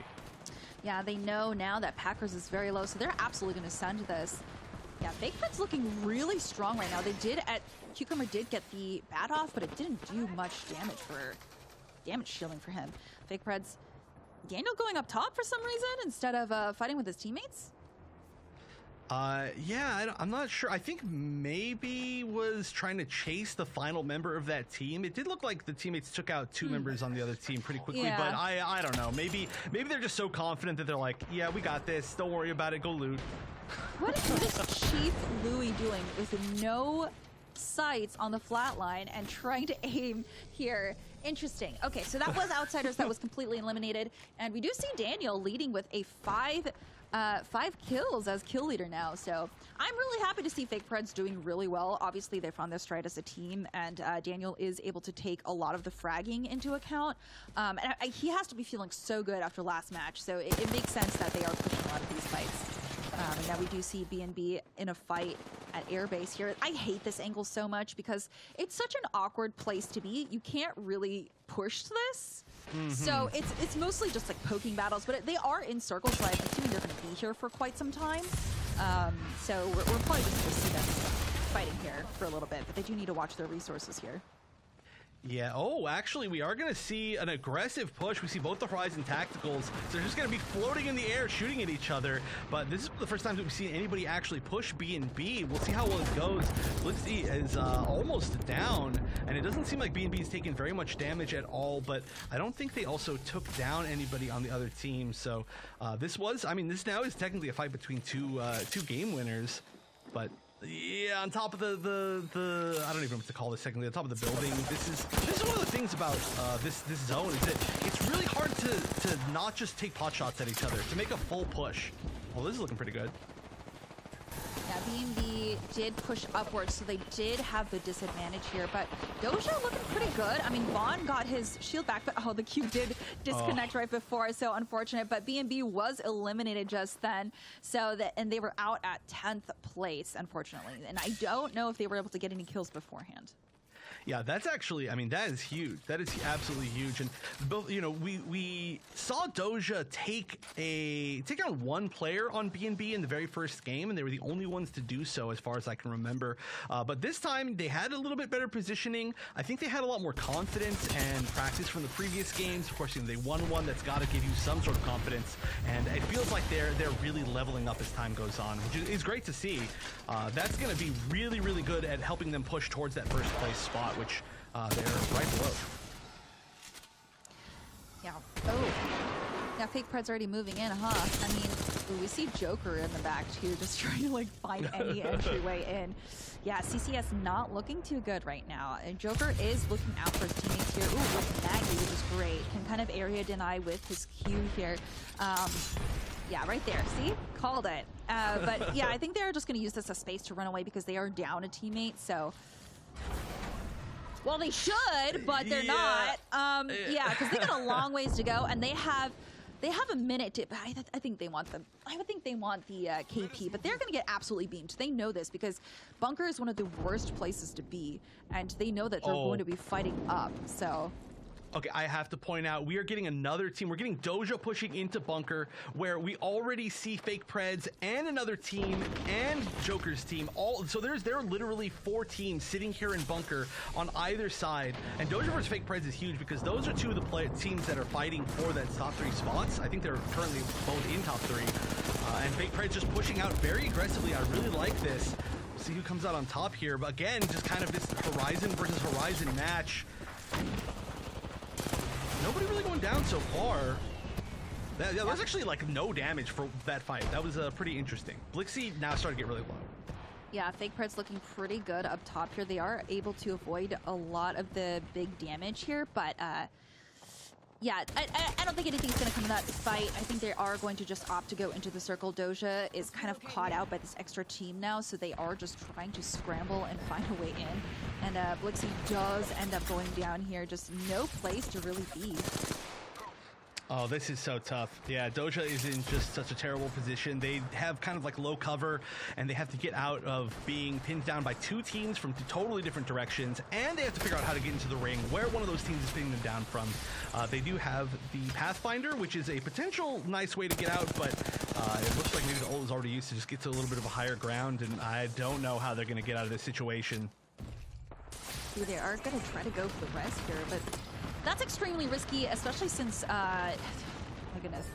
Yeah, especially since they can take their own damage against their own artillery strike there. But, I mean, listen, they are doing everything they can to try and get into the circle, and we see so many teams just not in the safe zone here. Yeah, who needs to be in the circle? We're here to fight. But Milk Bros is holding down the angle, and ooh, wow. Fake Preds, of course, just such good shots as well. But you can see Milk Bros over in the corner right there with Basebird, TTV, and all these teams are just sitting there pinning down Doja. But Doja's actually making it through. Doja's made it into an angle where I don't think they have to really... Oh, well, no, actually, they're just still in a tough spot. Looks like at least one of them might go down. They are going to get some at least aggressive pressure. No, they took down Milk Bros, so they are now going to be the ones that are going to be holding that spot. Very nice. Now, they still have quite a bit of ways to go. Fake Pred's also looking pretty good here, able to fully heal. They are getting looked down on, so they are going to try to figure out a way to get in there. But they've been playing pretty well this round. I mean, they have been looking really confident, especially Daniels. I'm sure they're following his lead on things. But yeah, they don't really have a lot of time to go into circle, and they are getting held out by CCS. Yeah, this is a really good position for whoever can, of course, like get in there first, kind of get some of that high ground. But almost everybody's outside of the ring right now. This ring is, of course, going to be kind of the top side of airbase and then the bottom of runoff. But so many people are out kind of in the middle of like no man's land, you know, in between there and the bunker. Fake Preds now starting to make their move over towards airbase. That's going to be the spot they're going to want to hold down, it looks like. But there are two other teams there. I think one of them might be playing as a duo. That's the one with Into the Realm that they're looking at right now. And then we also see, I'm not sure which other team that is right there, but it's Joker's, CCS. That's right. Yeah, so we do see a lot of teams able to actually come in and wrap around. Now we do see K Butter just kind of chilling in the background still, just able to survive there. Fake Friends just absolutely rolling through here, taking down MB3 Legacy. And now they do have a little bit more loot. They have shield swaps, which is great for them. And they are watching that angle where where we did see B&B fighting earlier.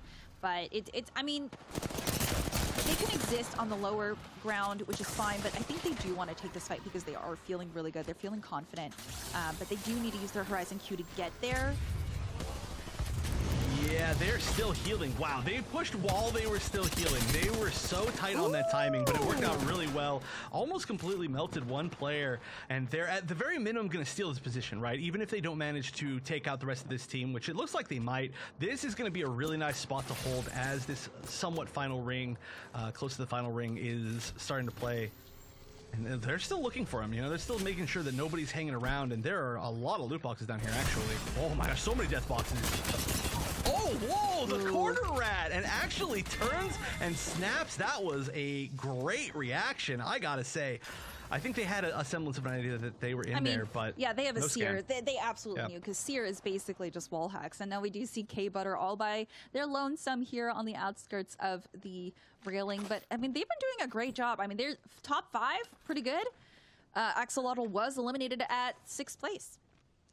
Yeah, and that's really unfortunate for them. They're, of course, one of those teams that is fighting for that top spot. Right now, it's kind of like a Doja versus Fake Preds thing, I think, to see who kind of ends up ahead throughout this one. Of course, there's still 5 squads left. There's plenty that can happen. I think we might have 2... Oh, wait, do we have 3 solos? We have K-Butter, Logislays, and Gunna all as solos, and then 2 full teams in the form of Doja and Fake Preds. That is, that's funny. Can they just combine into one team? They've got the perfect number of people. Yeah, look. No. Now we do see Renzo trying to take out Logislays right now, and it's a very isolated fight, but it's such a small circle that anyone can look and steal the kill. And there is Gunna in the back as well. So they're all just getting looked at. Renzo had the right idea to come back into cover. So yeah, as soon as the circle closes, the solos are kind of screwed here. Yeah, this is actually really funny that like all the solos are kind of on this east side too. They're all going to run into each other. K Butter might actually be in a terrible position up more in the north, but you know, Logislays and Gunna, they might run into each other, but they might be able to kind of rotate into a safer spot if they choose not to really be aggressive against each other. They might, you know, kind of start to realize like, oh, okay, there's no other team there. But oh no, this rotation is so deadly. And CPT was eliminated. That was Logislays getting taken out in the rotation. Now looks down. We're down to this the bottom 4. It's still 2 solos. Gunna, yep, still gonna find an okay spot. Although we do know that there are a few people that are tracking them. And yeah, this is melting. The ring's coming behind you. I think Gunna's probably out of luck here. Oh yeah, and it was Daniel that was looking at you, so you're definitely dead. And CCS was taken out. They did make it to top 3 though, which is really impressive. Now I do want to see Daniel's team win this. I want to see Pred Killers come out on top here. Yeah, I think that would keep things closer too, but I mean, hey, it's Doja on the other side. Both of these teams extremely strong, both extremely healthy as well. Kind of an awkward fight here. I feel like Fake Preds is not in a great spot, right? They don't have really good cover behind this wall. They have no high ground. Daniel, though, has pretty decent cover behind that one particular rock. I just feel like there's enough space for Fake Preds to maybe try and heal, but Doja just has every angle, and you can see them just melting. But again, Doja kind of under, I guess, anticipating how much damage can come out from a Horizon player. So Doja does have to move, so all Fake Preds has to do is just hide behind the fence, because then they just have to move in. There's no way around it. I mean, Doja has to move because the center is past that fence. So they may try to take this fight, but honestly, all they have to do is play within cover, and then they're fine. So because Fake Preds also has a seer, so they know where to be looking, because they can get a tracker in real time as well. So I think that's what they're opting to do. Fake Preds is trying to actively guard them out by holding the fence line. So yeah, I mean, I don't know what else you would do. Like, you have this free round to play, so why not? Oh yeah, this is already so much damage. And that might be a down. Oh no, actually, somehow missed a lot of those shots. I mean, obviously it's tough shooting into smoke, but we see the Horizon ult coming out, doing a good amount of damage to its route. So this is going to be a pretty unhealthy team on the side of Doja right now, and Fake Preds looking very healthy. I think you're going to get your wish. It is looking very tough, and Fake Preds is going to take their first game of the day. Yeah, they looked so strong during that game. It seems like they really hit their stride as a team, which is great to see. And they were just able to work so well together. They rotated. I think they learned from their past mistakes where they weren't rotating, and Daniel was able to give a lot of good intel on what exactly to do, and they just let him run around and just kind of followed and gave him support, which is great. Yeah, they're like, wait a minute, you can do that well as a solo? Let's just play as like your secondaries, you know, we'll play as your backup, just go play like you're playing like a solo. And honestly, maybe that's the move, you know, maybe Daniel kind of realized like, okay, hold on, like I know where to go to survive and find these like picks just to get a few more points, but what if everybody just followed me, you know? And that's, I mean, of course that's just being a shot caller essentially, but maybe they changed what the communication was like, because that felt like a very different game. I mean, last game, even as a solo, felt like a very different game for that team, and then now this game, it's just like they just ran through everybody, and that's the Fake Preds we expect to see. They are actually one of the most successful teams in the Masters circuit, so I was surprised that they weren't doing slightly better earlier. I mean, they weren't doing badly, but they tend to be very, very strong, and it looks like they found their rhythm again. Again, though, too, it's a, you know, a newer map, quote unquote newer map, and so they gotta refine their rhythm. I think a lot of these teams have to, and we kind of saw this in EU too. A few teams that started to get a lot stronger towards the end of the day, and Fake Preds seems to be doing that, but that's going to drive things really close, especially the fact that B&B was eliminated very early, or pretty early, and I think this is going to be a very, very close race going to the final game. Yeah, I think we know which teams are going to be top 5, but we just don't know what order. And going into the last game, it's really going to solidify just which teams are the most consistent, because even though Fake Preds were really good, it took a minute for them to get consistent with how they were playing. So I'm hoping they can tighten it up for the first few matches so that they can continue to get as many points as possible, because they are good fraggers. They are very good at playing this game. They're really good at getting kills, so I hope they can continue to just get better and get better faster in these early matches. Yeah, and I love to see these teams like that are not quite doing their usual, I guess, or finding the usual success, start to find it again. And they could, honestly, any of these teams that we've seen already win a game could easily win Game 5. And I feel like if any team pops off, I mean, I guess we'll see the scores pretty soon, but I feel like if any teams pop off, they could very easily sweep ahead of everybody else within that final Game 5. But Fake Preds, I don't know, it feels like a different team. Doja as well feels like a different team. The fact that they were the ones who eliminated B&B this game is huge. And they got to top 2, and they still got a ton of eliminations, and they just happened to lose to Fake Preds. Like you so expertly analyzed, they just were in a tough position when they had to push around the wall, especially against the Seer, and they just weren't able to find the burst that they needed to. Not going to be an easy thing, and it clearly wasn't easy. So Dojo and Fake Preds, that was almost, in my eyes, that was almost like a tie game with how close they both were to each other. And they're looking great. So let's see who's in the lead. It's going to be B&B, but only by 4 points and only by 6 points against Fake Preds. This top 1 race, extremely close. Everything past that, not so close. Yeah, it's pretty good to see the top 3 spots where top 3 spots where it's going to matter for most of the competitions going forward. It's really good to see them doing so well and being 1-to-1 almost.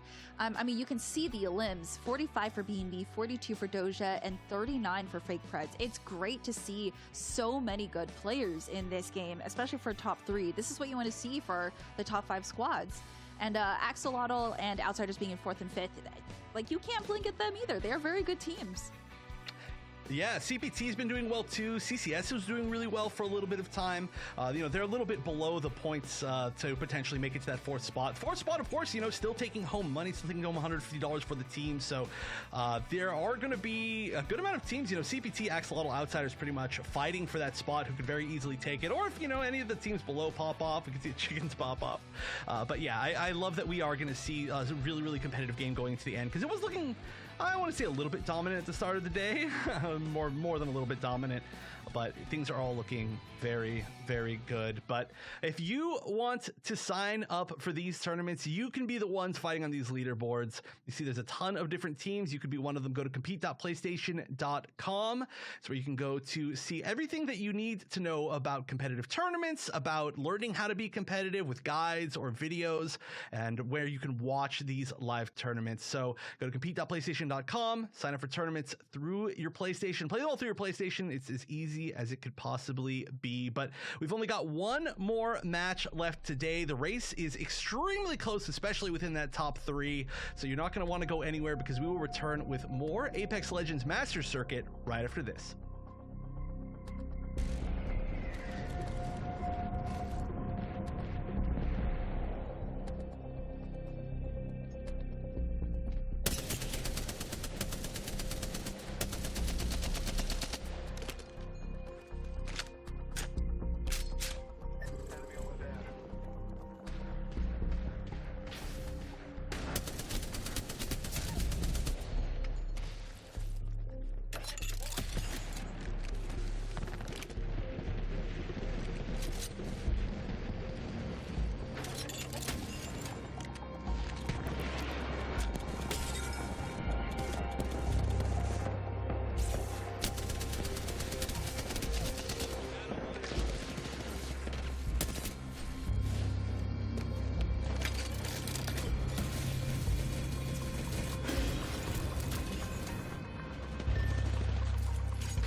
Welcome back, everybody. It's time to find out who our champion will be for qualifier number 3 here at the Apex Legends Master Circuit. I'm Wonder Chef, joined by Parallax Stella to bring you the action for this final game, as we have 3 teams that are really neck and neck for that first place spot, and it could be anybody's game. Yeah, really excited to see who in our top 3 squads are going to take it, because they've all been pretty neck and neck, honestly, with kills. It just depends on who gets the best loot starting out and can start killing faster, honestly. Because look at this, they were all tied. They're all very close together, 45, 42, 39. It is pretty much anyone's game now. Yeah, and their placement points are within one of each other. 26, 25, 26. Like, these teams are playing so even over the course of today. It's actually kind of ridiculous. It's just, yeah, whoever pops off for sure gets it. Also, we didn't get a chance to see it too much on the last screen, but the fight for 4th, which is within the money, is still very much between like another 3 different teams. So there's a lot on the line here, and even if you don't get first, you know, you want to get second for the extra money, and even if you're not within the top 4, you want to get to that top 10 so that you can qualify for the finals later in October. So just a lot on the line. I think we're going to see, again, some pretty safe play towards the end here. I don't think any of these teams need to really make up for lost time and play too aggressive. I think they can play kind of safe and try to really win. Yeah, I think that a lot of the teams that are in the top 10 currently just want to continue holding their place. But of course, for top 3, because there is money involved, first place taking 600, second taking 300, and third and fourth taking 150. There is some stuff on the line for them, especially since this was a lot of time and effort for them to put into a tournament, even if it was free. So we're going to be seeing them fighting quite a bit to try and take first place. But I think for the rest of the teams, they'll be playing a little bit more carefully, trying to stay in the top 10 for that survivability. So yeah, this is, of course, like I said, leading up to a finals. And so on top of the, qualifying, just learning, because you're going to be playing against a lot of these teams in the finals as well for even greater prizes. So you really want to get a sense of how your opponents play and how you can improve your own play with your team. But we'll see if we see any different team comps. It seems like most of these teams have been pretty consistent overall. We've got some I think we have a lot more unique team comps just overall within NA than we did than we saw in EU. EU was pretty much Valkyrie, Horizon, Seer the day, but I like the fact that we're seeing kind of like a creativity with teams so far from these teams. yeah, I think there's something to be said that these teams aren't really changing who they're playing. And again, a lot of Apex doesn't have to do with the fact that you're playing a certain legend and obviously if Lifeline isn't working, then yeah, don't play her. But for the most part, all of these teams know how to play these characters. They're pretty well versed in all the characters that they do play. It's just a matter of getting used to the map and the cadence, because this is so different from ranked, from pubs, from anything that they played. So the biggest challenge isn't really getting your legend to work with the composition your team has. It is a challenge just getting your team to get used to the fact that you're going to constantly be on your toes, and you have to be able to win these third-party fights.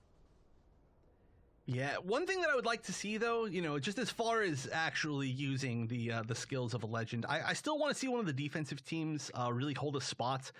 It seems like still they just haven't quite been able to find their pacing where they have enough time to hold down a spot, set up in that area, and then still actually take advantage of it. But whoa, we are starting with an extremely quick fight, and it looks like, is that Axolotl? I'm trying to figure out what team exactly that is. It is, yeah. One is Axolotl, which is they are pushing, and I think it's Bubba Squad that is currently very separated. And I think they're going to play the smart thing and actually leave, because I don't think they're going to be able to get their Newcastle back here. Ooh, yeah, and it looks like they're immediately going to have to go down to a solo there. We did see, of course, one of the players on Bubba Squad get pretty far away pretty quickly. I do also doubt that they're going to come back. But that's a really great start for Axolotl. Another one of those teams that's fighting for at least 4th place. And getting that early, at least 2 kill, will for sure help push them up. Plus, just all the loot in this area. Although some of them will, they'll escape with a little bit of it, but we already see some blue shields. We're seeing, just a good amount of stuff in here. You're talking about backpacks a little bit more rare. Just get solid, and there's nobody else really around here, so they can kind of rotate out once they feel safe. Yeah, I mean, they have this place for free. They do have the enemy team that was currently fighting them as a duo above in Basin, so it's possible they could run into each other. But I highly doubt it. I feel like a lot of teams will start pulling towards at least the cage direction and Hydro. So we'll see how this goes. This is another southern map pull, which is going to be interesting. I do hope it honestly goes into caustic treatment because they make for very chaotic final circles, and it's pretty fun to watch. But we'll see. Last time it pulled a little bit outside of caustic treatment, but I mean the circle pulls look pretty good for it being around caustic. So hopefully we get to see some teams fight it out there in the end. Yeah, this can be so chaotic. Like when it gets down to that point, and any teams that are left kind of on the outskirts have to all funnel in from like kind of like the three directions that you can run through the map up to there. We can see some pretty wild fights, but a lot of people already kind of chilling in the ring area. We've got just about 4 teams. We see chickens really far away, hanging out all the way up top. And of course, a decent amount of teams that are going to have to rotate. But I think there's a lot of teams that could just try to hold things down. And they can get kind of awkward, right? If you don't have enough loot and you want to move somewhere, but you're already within the ring and maybe you see teams that are at your rotation spots.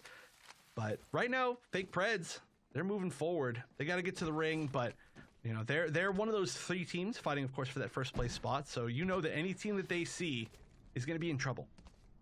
Yeah, and look, they are just following Daniel. You can see that he is leading the charge here, which is interesting because usually the Seer player on the team does that just to make sure everything is okay and clear. But it seems like Fake Preds just does not really care about that right now. They are feeling really good and confident, and you can see that in their movement. And yeah, they're feeling pretty good about things, and they're just moving along.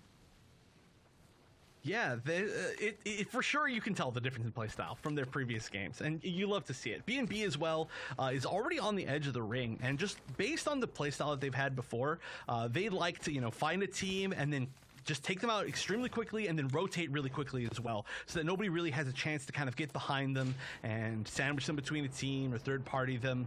And right now they don't really have anybody in their sights. I know there is a team over there. I don't know if they see them yet though. Probably not, but if they do have a Seer, they probably do know that they are there and are actively looking at different ways to continue. And it looks like Doja is running into a fight here. That is already happening. So this is going to be... Those are some poorly placed nades. I understand that it's to try and ward them off from coming through that pass there, but they may just opt to go around. So, I think Doja does want to commit to this fight, but Blixie also only has white shield, so probably not good to have him lead the charge there. Oh, that was an immediate melt. Great shots from Vaughn rolled you, and yeah, this is such a good angle. Look at that, everybody going down so quickly. Vaughn rolled you, might take down all 3 of them. Can we get the full 3 kill from Vaughn? Okay, a few missed shots at the end, but it was in the end, I think, all 3. There is another team, Pred kills, of course, that was going down, but there's another team sitting behind them, and who is it? It looks like it's Fake Preds versus CPT, I think? I couldn't quite see.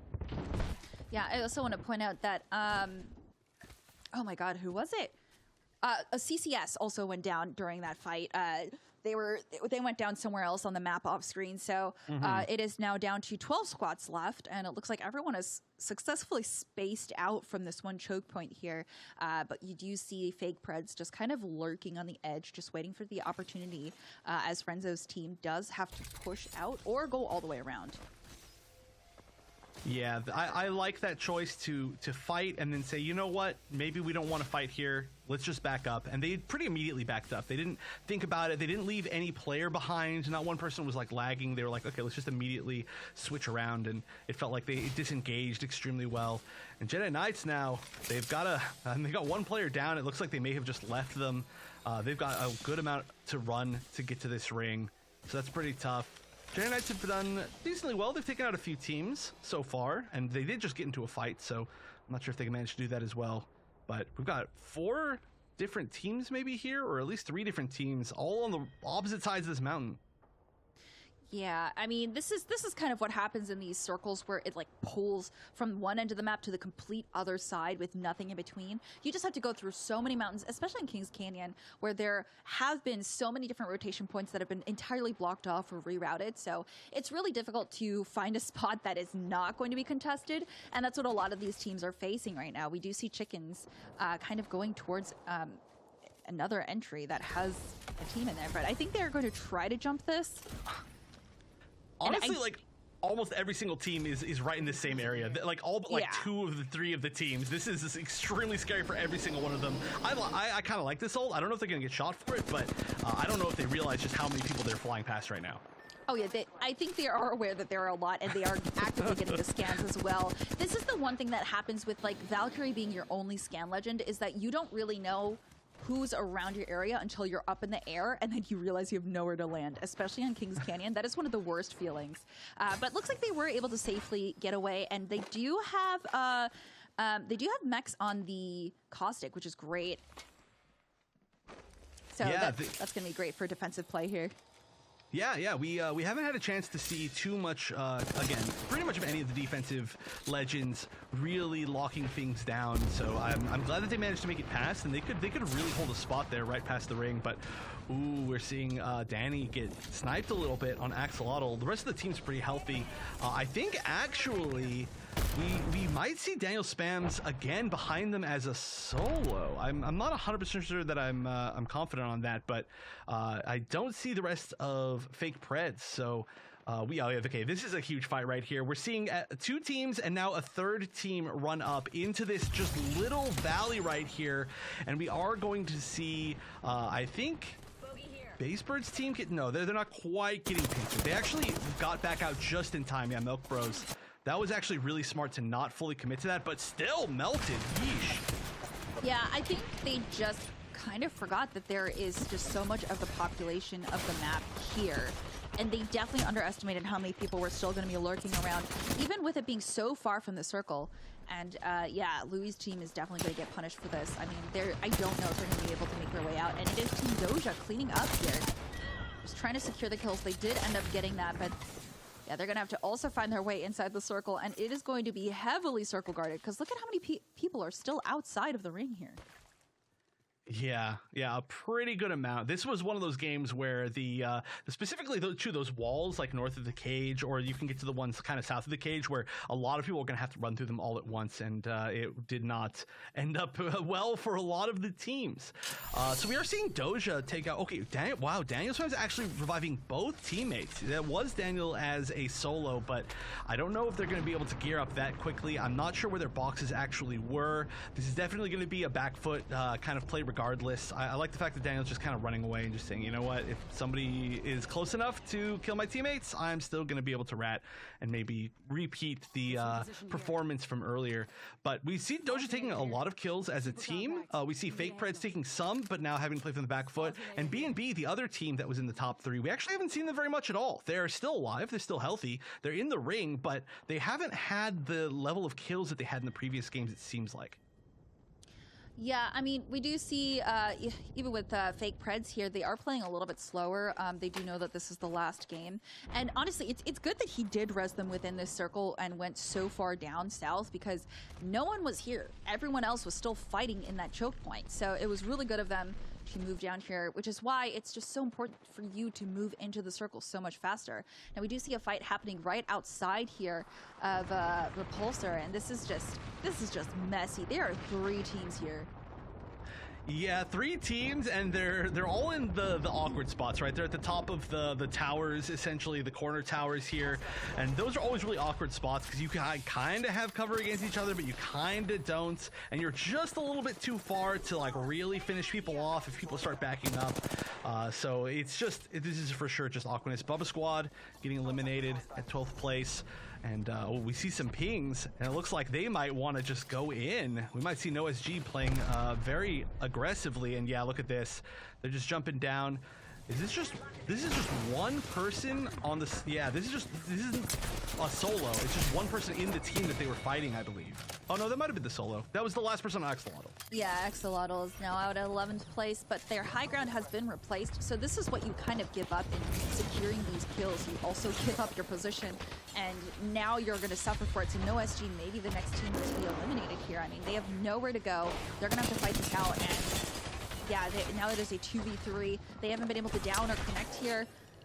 If they can't get it down and even this fight out, they may be out of luck here, because I don't think they have any more ultimates to clear this up. Yeah, although, hold on. This is Doja, right? Oh, wow. Look how low they all were. Renzo slightly healthy, but 2 players on there. Okay, that's kind of a funny kill screen. I think that was Chickens getting fully eliminated there. Just seeing the Caustic flying around in a little vortex. But yeah, they were actually extremely low. Fake Preds looks like they've looted up pretty well. Raud was one of the people who was down. They've got an R301. They've got a Volt. Decently kitted up. Not optimal, right? Not what they would have had if they hadn't died. But, you know, they've got purple armors. They've got stuff going on. So that's got to feel pretty good for them. Yeah, but they've kind of screwed themselves here is the problem, because they are now in this secret room where, if you missed it, this is where the lore for Caustic and Watson was a few seasons ago. But yeah, you've kind of shoehorned yourself into there, and if anyone has any sort of explosives, they can absolutely just take you out, and CPT was actually the last member there to go down. So yeah, interesting play there, interesting tactics. I actually had a ranked match where people just decided to rat up there, and it was weird because once the circle closed, you can't get out. So it's a weird place to be. But yeah, we also see Milk Bros being eliminated in 7th place, and Fake Pred's doing pretty well. Yeah, and one of the biggest advantages to them is that BNB actually lost a member, and now they're going to have to, you know, either choose to res. It looks like they might be pinging the res. They might be resing over there, or no. Okay, they're standing there. Oh wait, did they already get the res off? That was extremely fast. Yeah, all 3 members of BNB are up. They already got that res off. That was ridiculously fast. They must have had a mobile. But now look at this. This is a tough angle for Fake Preds. Yeah, they don't have a lot of space to work with and can't rotate backwards. BNB might have the higher ground here. I do want to point out that Jedi was taken out at 6th place as well. Yeah, even though it's a 2v3, it might be okay here because BNB does have the Digimon. Yeah, some third party eliminated, or not eliminated, but downed Dynastied. So that's going to relieve a lot of pressure on Fake Preds. That allowed them to kind of get out and take a safer spot rather than that corner back by the ring. So that's pretty fortunate. Pretty aggressive by BNB to push out there. I mean, they're just so open to everybody, and it looked like there was like maybe a repeater that ended up kind of having that little bit of extra range, but. Yeah, Dynasty, you can see it again. It looks like that might have been an actual kill this time. Yeah, I think that was a finish for Fake Preds there, because it is only 2 members of BNB left. Now we do see Doja kind of rolling up here. So all of our top 3 are all still alive. I mean, we do see, of course, one person down on the side of BNB, but, you know, it's 3-3-2. They're all within the top 4 teams. I'm not sure who our actual last team is. It might be Jedi's or something, but Doja is here. They're pushing up on whatever this other team is. I'm going to have to figure out what it is. It's Dino's team, Dinosaur Venom. Oh, look at that. The jump through the window. Oh, that was good. Oh, took a lot of damage, but helped with the push a little bit. I'm not sure if they want to keep going with this. They are taking a good amount of damage. They are inviting some third parties. I'll do it again. Oh. Yeah, they just have no throwables here, unfortunately, to back themselves up here. They are fighting a lot, and they need to finish this fight, fully commit, or move out, because they are going to get third-partied really hard here. Yeah, they already have some players really, really close. BNB is the only team that's not within this building right now. And yeah, Outsiders, that was the team that was upstairs, and they're eliminated. So another team's in our top 5, but now Doja in just such a terrible spot. We're only going to see one player left alive. It's going to be the Pathfinder. They can maybe try to escape and get a little bit of, you know, like ratting, maybe finish off one person. Oh my gosh, they found the little corner in the room where they're safe. That was pretty nice to be able to loot. But realistically, now, okay, no, Doja's completely gone. So this is going to be a res. We're going to see Dynasty get res. This is going to be a 3v3, but Dynasty pretty much useless unless there happens to be some really nice loot down there. Oh, managed to pick up. Oh yeah, there was a death box right there. So we at least have a shield. I would have to assume a little bit more. This is a pretty even spot, but just as far as team power, of course, having that high ground is going to be a huge advantage. The high ground in the ring for Fake Preds, but I love the fact that it's coming down to basically our top two teams fighting against each other. Yeah, it's going to be interesting to see who win this out because, I mean, we have seen B&B do pretty well. I mean, they were able to get reses. They've been playing very quietly, making sure to bide their time because they knew that they were outnumbered and they know that there is safety in number. Looks like Dynasty did get caught out a little bit, so that is going to be a little bit more time for them to recover here, so maybe not fully push yet. I mean, Fifth Circle hasn't even closed yet, and I mean, Fake Preds, yeah, with their Bangalore ult, might just follow up on this because they have been feeling very confident throughout this entire match. Yeah, and Daniel going extremely low, not quite getting down, but this is just a brawl right here. Nobody's even taking any cover. Looks like Wilco's going down for Fake Preds, and it looks like there's going to be another down as well, so this might be 2v2 at this point, or I don't know. There's just so much going on within the smoke, but B&B is going to close it out. I couldn't even see that fight. There was so much Bangalore smoke, but they clearly found the perfect angles, and B&B will win. Now, the question is, will that win be enough to hold on to first place? Because I couldn't tell how many kills they got. I think they did. I think that sent them over. Yeah, I think that's going to pull them over into the winning spot. I think they got just enough points to pull ahead. So, yeah, that'll be... I want to say, though, that Fake Preds did a fantastic job keeping up, and they definitely ramped up. So I want to see them be more consistent in the next matches that we see in the fourth episode of this Masters circuit. So I think they'll be doing really well. I'm really glad to see that they took every game as an opportunity to learn and improve, which makes me feel very hopeful for their future. Yeah, that last push ended up in a really awkward spot to fight, right? Especially with all the Bangalore smokes they were in.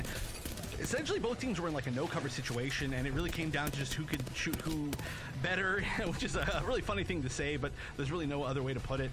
And that just ended up being B&B, who's proven that they can, I mean, absolutely shoot over the course of today. That is, I would have to say, probably their greatest strength. So going toe-to-toe with them maybe wasn't the best bet, but yeah, they have been playing extremely well. Once Daniel made that solo play, it just felt like the team just turned into an entirely different team, and they eliminated so many people. I agree with you. I think it's going to be close, regardless of whether or not B&B can stay in the lead, or it'll be like just barely. I think it'll just be barely one way or the other. But I think, honestly, every player, every team in the top, even 5, 6, even a little bit further down, played really well and started playing. They all played a lot better as the day went on, and that's I think one of the most important things is they all learned. Yeah, I mean, and also this is just a really good opportunity to get time in with other people who feel just as competitively as you. So it's always a great time to practice and, you know, get any time in just in case you do want to go further and compete in other matches. So. Oh yeah, okay. That is actually a pretty solid amount. They managed to eliminate probably about 2 full squads off stream, and we didn't even get a chance to see. A beautiful 23% accuracy, and they did yeah, plenty of damage. So yeah, I'm starting to agree with you. Unless Fake Preds did, like, I don't know, took out like 20 people, it's looking like it's probably going to be B&B taking it, but who knows? Fake Preds was really going on a tear throughout that entire last game, so I still do feel like it's going to be close. I feel like they may have gotten more than 11 eliminations, and still in second place, so probably relatively close. But like I said, I think this was a pretty close run in general throughout everybody, and I'm also really excited to see who ended up in 4th place, because that was another very closely contested race. I think our top 3 is pretty set, but we're going to start on page 2 when we get to the stats, and we can see B&B winning 3 games straight. But again, the placement points almost meant less than just the straight number of frags. So here we go. We see our 11th through 17th here. Some teams that honestly did pretty well. You know, we saw Milk Bros holding some really great spots. Predkillers had some moments. Bubba Squad, they had some unfortunate deaths, but you know, they were fighting. They took out some teams themselves. Same with MM. There weren't a lot of teams that like didn't do anything throughout the entire day. I think all the way down, it was pretty impressive. But one more page to see who our champion's gonna be, and it will be B&B by 5 points. Doja actually, it was the one who, wow, actually kind of by a lot. I thought Fake Preds was gonna jump up way more than that, but Doja must have just really got on a tear in that last game. But 5 points difference from first to second. Doja made it extremely competitive. Fake Preds a little bit lower than I thought, but B&B in the end was just unstoppable with 3 different wins. Yeah, I want to say Doja got more limbs by 1 from B&B, which was actually very impressive. Doja did actually end up showing up pretty well. They got 32 placement points. Fake Preds got 35 and had 46 kills.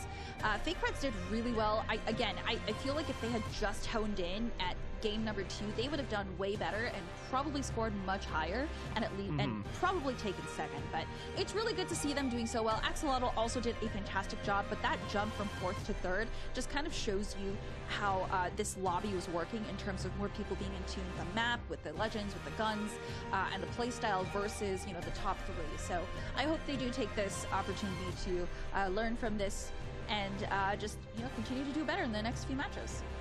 Yeah, and I gotta point out too, you know, 4th place and 5th place, same points, 39 for both Axolotl and Outsiders. That's how close that race was. I think maybe this is done by tiebreakers. If not, you know, I'm not gonna make any official statement on who won, but you know, that 4th place spot getting into the money. But you know, great job to both those teams for keeping that extremely close as well. You know, teams that are really working their way up and doing extremely well just all the way down through. But good job to all of our teams. Congratulations to B&B for being now the 3-peat champion. 3 Master Circuit Wildcards qualifiers in a row, earning definitely a pretty penny. But we've got plenty of other tournaments coming up, one for them at least, and then of course finals. But aside from actual Apex Legends, we of course have the Fortnite Cup coming up tomorrow, and then the Dragon Ball FighterZ Fight Nights, the Street Fighter V Fight Nights, and Tekken 7 Fight Nights all coming up within the next week. This is a lot of days of tournaments in a row. Everybody be sure to thank your TOs and your production. And then of course we have the next qualifier for this event coming up on October 8th. Of course, again, you can go to compete.playstation.com to sign up for that. And then, of course, this all leads to the Season 2 final, and that is going to be October 21st, less than a month away. But go to compete.playstation.com to sign up for that. Just once again, that is your one-stop shop for everything related to PlayStation tournaments, whether it be information, whether it be guides, videos, places to sign up for tournaments that you might not even know existed, or just a place to, you know, see what all the top players think. So go to compete.playstation.com. All the tournaments are run directly through the PS4. It's as easy as can be. But this has been an extremely fun 2 tournaments. I'm so glad that I got to be here. Stella, do you got any last thoughts before we close out for NA? It's been a long day. You know, not really. I feel like I said everything about the teams that I wanted to. But I did want to point out that Axolotl did place 4th above just in eliminations alone, and versus the team that was in 5th, which I can't remember off the top of my head. Outsiders. Outsiders placed through actual placement points. So there is something to be said there. So both teams obviously need to work on something. Outsiders need to work on getting more kills, and Axolotl need to work on placing higher once they do frag out. So it is very cool to see those scores, and you can actually learn from that and, you know, try to change your strategies. So that's all I got.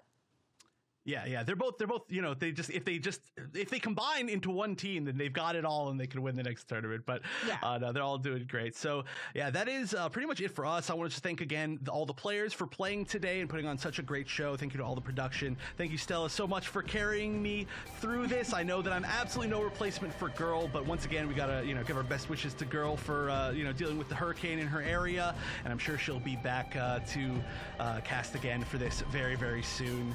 But thank you all finally for watching. Of course, we're going to have the next qualifier early next month in October, so be sure to check out compete.playstation.com for that. But that has been us from here at the Apex Legends Masters Circuit, and we'll see you all next time.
so